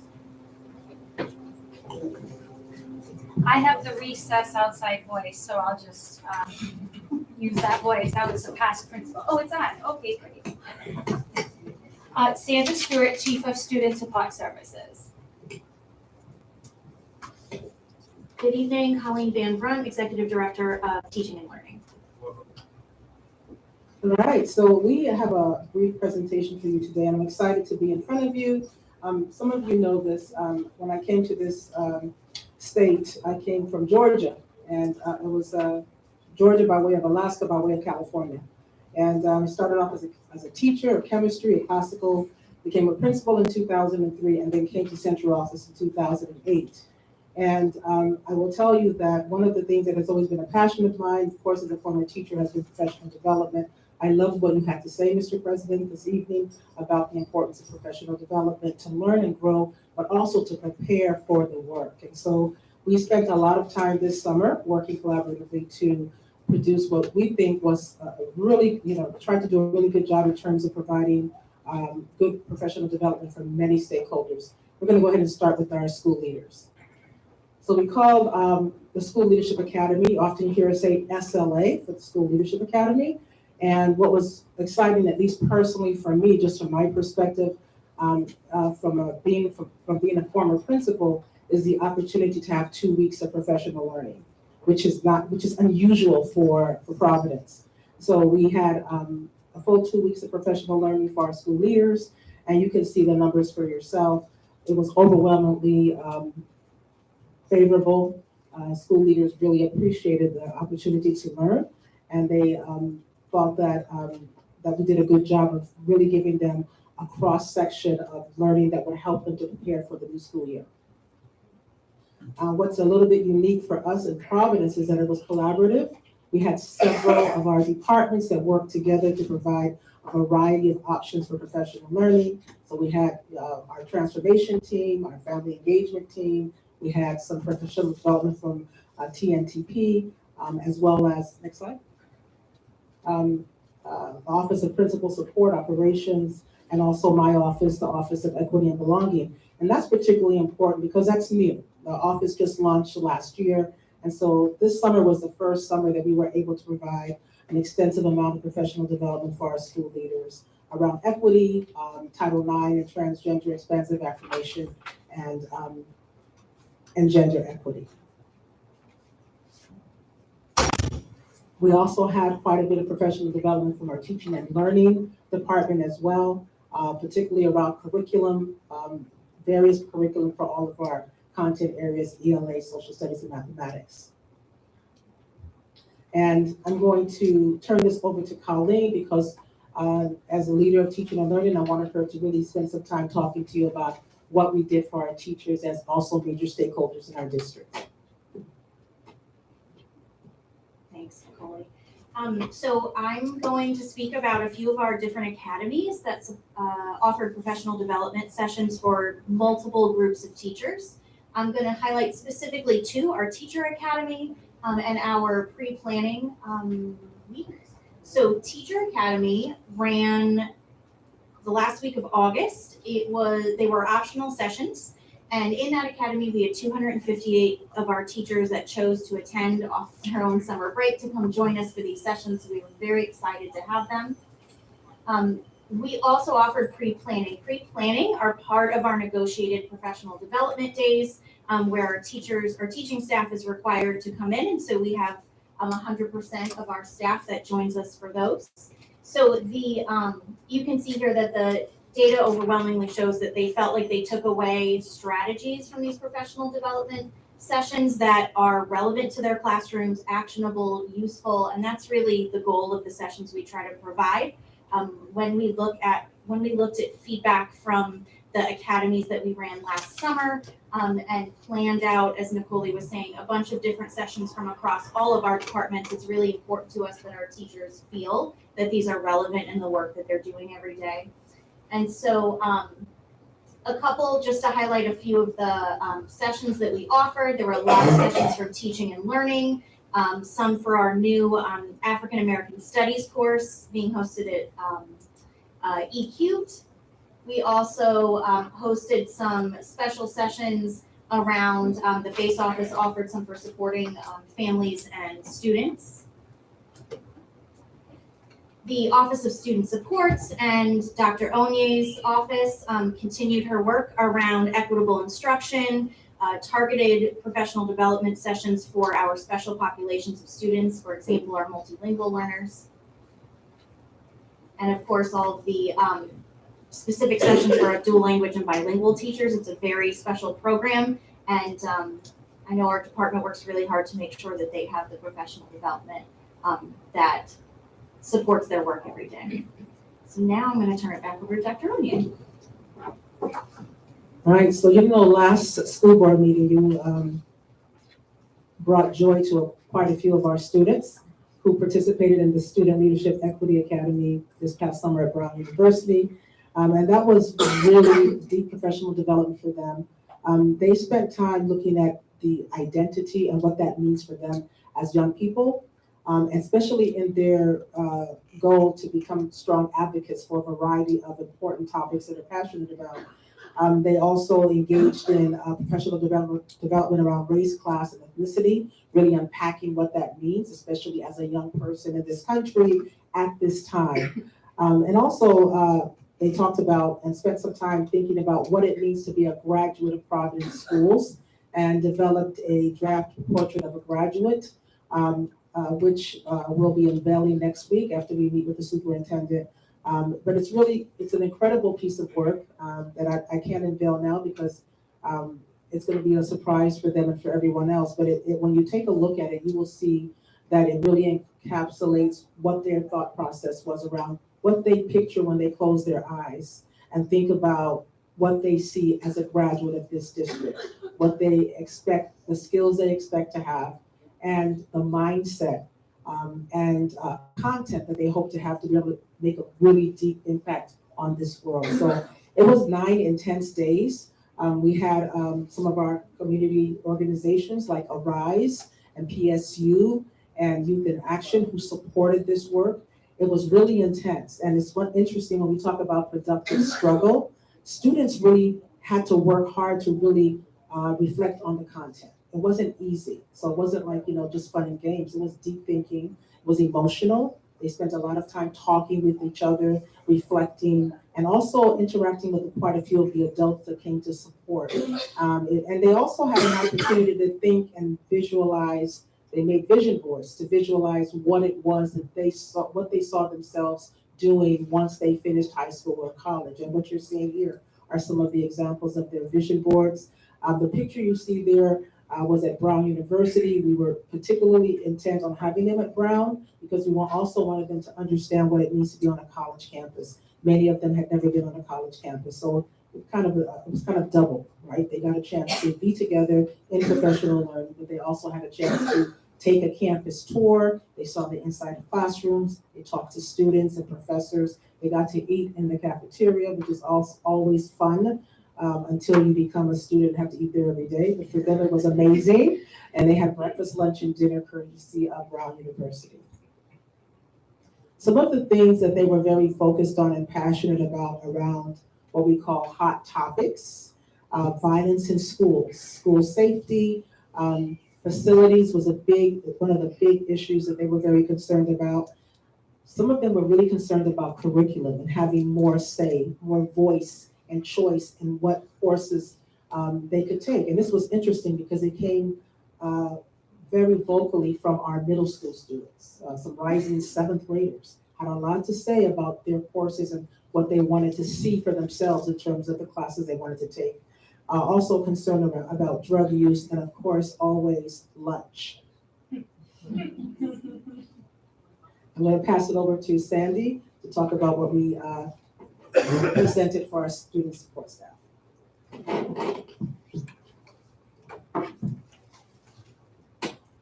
First of all, I just want to say thank you for really warmed my heart this evening to really hear so much discussion around social emotional learning. So I don't think in over 25 years, I won't say how long, so I don't want to date myself, but how long I've been here in the district, I don't think we've ever talked about it so much, especially at a school board meeting. So thank you for your continued support and advocacy, because we also as a district value this, and this is why this office was developed. So here on the screen, you will see our incredible school social workers and school psychologists. I'm really happy to announce that we added 24 school social workers this year to the district, making a total of 84 social workers. And I'm really excited, as you probably could tell, because now we are really at a ratio of one school social worker to 250 students, which is the national recommendation. And so I just want to thank the superintendent for his support in ensuring that our students are supported. So here you'll see their amazing work. Don't go too yet, Colleen. I just want to show you here the great work that they did every year. We have them go on a community scavenger hunt. So they start at their school and they have to go look at different things around their school community. So parks, any kind of community organizations, different, social, emotional, and mental health establishments. And then as you can see that little blue link slideshow, you will see we make them take a selfie. And so they take a selfie and you'll see like all of the great learning that they did. And it's a great way for them to really know and understand the community that they're serving. Now I'm ready, Colleen. Next, the wellness office. So here you will see we received a Heart Safe grant, and thank you to Miss Donna O'Connor who had gotten that grant for us. And here you will see as part of that grant, they received Safe Heart CPI training, and they also received AED machines at every school. So we're really excited about that. Here also you will see that we've done a lot of professional development. Brand new also to support students is our behavior interventionist. This is the first time that we have ever had a position in our district, and again to support our school communities. And I'm really, really excited about the work they've been doing. And what has been really unique about this particular group is that we provided 1 month of professional development and training to prepare our behavior interventionists to go into our school communities to support students, support staff, in just overall in families, obviously. And so they did a lot of work. We partner a lot with different organizations. We had sessions with Mentor RI. We also partnered with Bradley. And we also had a 3-day session at the Nonviolence Institute, which they keep begging me for more of. So we're going to do that, where they really learned about the different levels of conflict and how to navigate conflict, but most importantly, some strategies and resolutions to address and help solve conflict. So we have one behavior interventionist at every school, and a few schools that might have an extra person, and then we have a behavior analyst who supports them because they received training by us for the registered behavior technician training. So we're really excited. And I could go on and on about the department, but I'm going to keep it short. But here you can also see some other great offerings from Dr. Onye's team, who did some culturally responsive training also with many of our staff members. Next slide. Oh, I think we have a question from Dr. Robert Santana. I think that's the last slide. Okay. I have a question actually for the three of you, and we talked about this in policy. Like, I love hearing all the positive things that are going. We know about some of the negatives. In terms of like the training and everything, what can we do better? So I love the positive comments, people saying this was excellent, this was the, like, what did you hear throughout those days that we could do better for all three areas? I often heard feedback like, we want more. Okay. I don't think that's negative. I think especially around social emotional, I think our students are coming in with, many challenges, and our teachers want more support in being able to support them. So that was something we definitely heard throughout our weeks. Thank you. So we heard the same thing from our department. It's interesting. There's a lot of interest in culture responsive teaching practices at all levels. Teachers are very, very interested and want more of that before school starts. And especially around, particularly also around LGBTQ plus students and how to work with those students and understanding vocabulary and language and pronouns, like it's a lot. So we're doing a lot of that work, of course, through the school year, but we hope to be able to bring more next summer. We heard that loud and clear. Yeah, the feedback on our side was similar. They wanted more. They wanted it earlier in the summer so that they had more time to really think through and process all the information. Many of our teachers start well in advance planning from the start of the school. So I think a combination of additional, really specific, relevant sessions and earlier offerings is something we're looking to accomplish next summer. I have a question related. Go ahead, Ms. Aiken. Thank you, Ms. Aiken. Related to Dr. Robertson Tanner's question, that's great that people want more. That's an awesome culture and mindset to have. How many of these offerings are ESSER funded? So I guess my question goes to how sustainable are a lot of these offerings? So it's a mix. Some of the sessions, for example, the pre-planning sessions are required. They're part of our negotiated days, part of our funding sources that pay the teacher salaries to attend those. We fund separately for any vendors that might facilitate and plan the sessions for us, and those sources vary from just based on the contracts. In terms of the optional professional development, there is both funding from some ESSER and also from some of our sustainable sources, some of our title funds. And that's actually what we use to fund the salaries for teachers for last summer's Teacher Academy. So we were able to expand and have additional funds for that this summer. And so it's always a mix for us. So ours was part ESSER, but we also have quite a few grants. So we have Project Aware, which is finishing up Project Aware, Bradley, plus we also have the school-based mental health grant. So that has paid for a lot of the sessions that we've been able to do, along with ESSER and some of the local funds. Thank you. Ms. Sagan, I believe you got a call. I'm sorry, Dr. Ryan, go ahead. No, I was just gonna echo that for our department, we are mostly grant funded, but we also are working with other departments. So we do a lot of our own professional development. Dr. Diaz is, I think, is still sitting behind me. She does a lot of the Title IX and EEO professional development. Our Cinderesh, who's a member of my department, does a lot of the LGBTQ plus professional development around gender equity, and I do a lot of the culturally responsive teaching practices as well. So we're also professional developing ourselves to make sure that we can also go out there and work either in schools, or we're doing webinars, which is really fun when you have like 500 people in a webinar. And we're also learning different skills too, because there's different skills for conducting webinars to make them engaging, and also providing resources and creating resource folders, electronic folders for teachers as well. So everything doesn't have to cost money. It's just really about being strategic about how you want to present the information.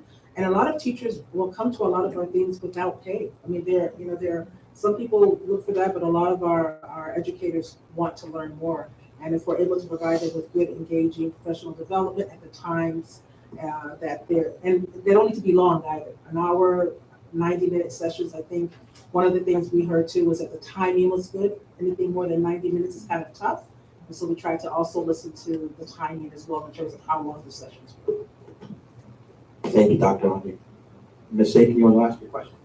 Yeah, I actually was on that note about, the free programs. It's my understanding that the Erica's Lighthouse suicide prevention, that is a free program, I understand, and I think that's excellent. And there's also a empowerment club. And are the students engaging in those clubs that you know of?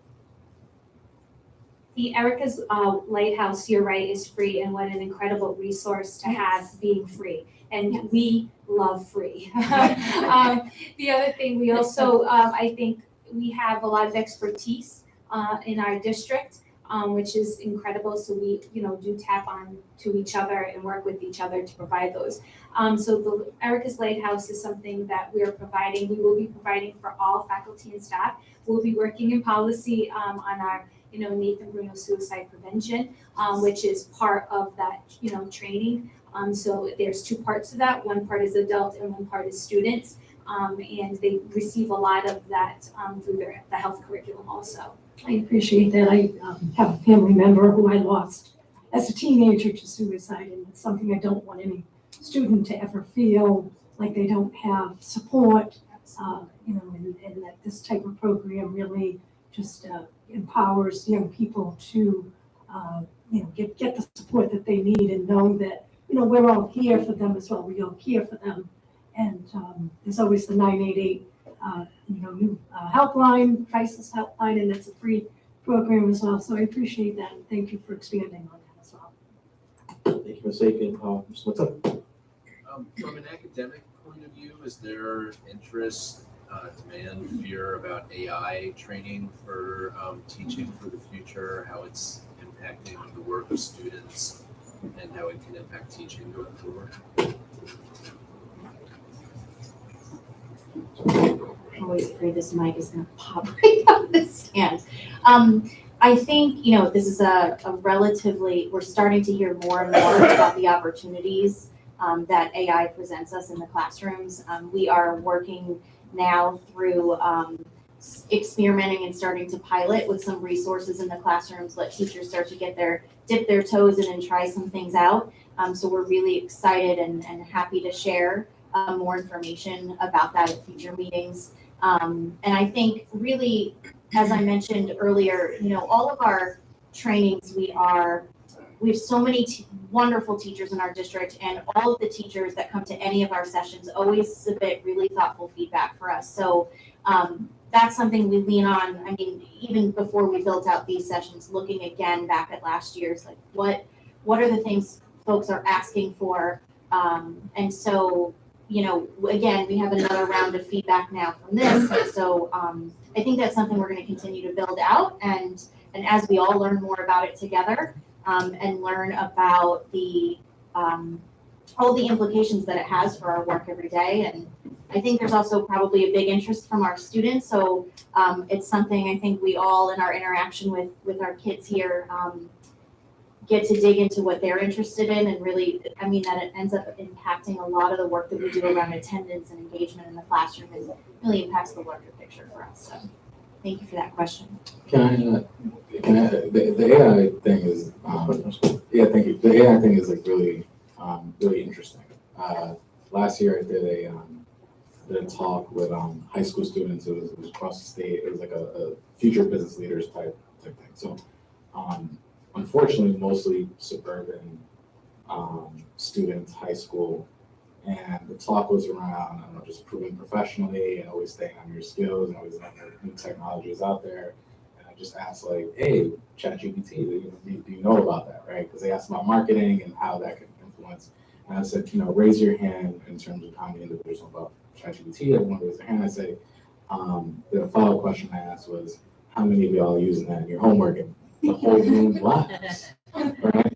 And there was a podcast on the Daily a couple months ago talking about how students. Did you listen to that podcast?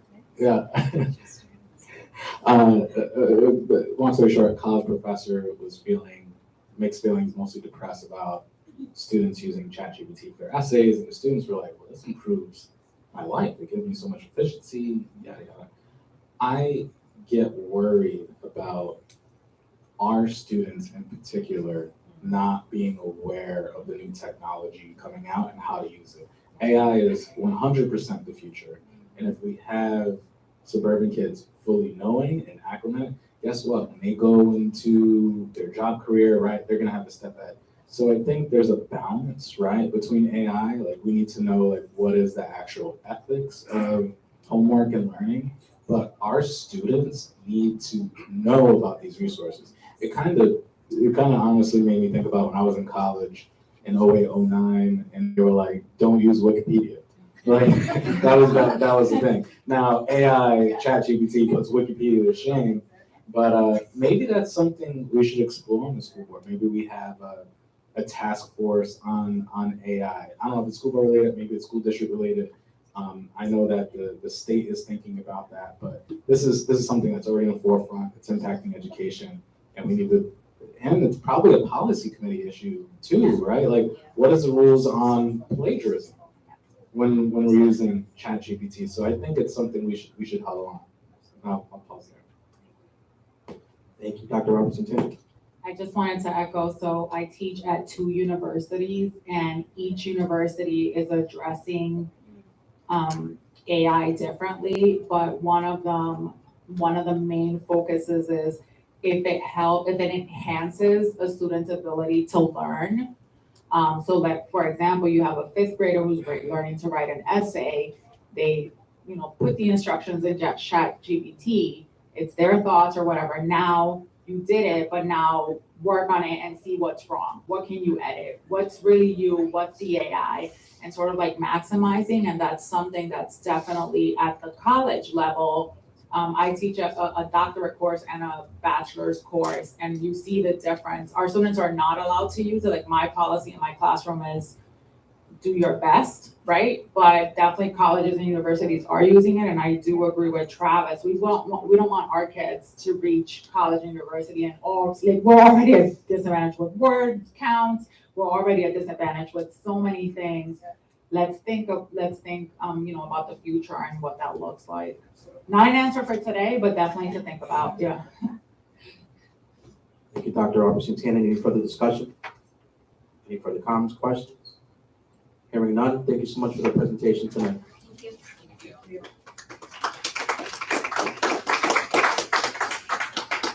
Next item on the agenda is a vote to enter executive session pursuant to Rhode Island General Law, Section 42-46-53, in relation to discussing the matter of school security.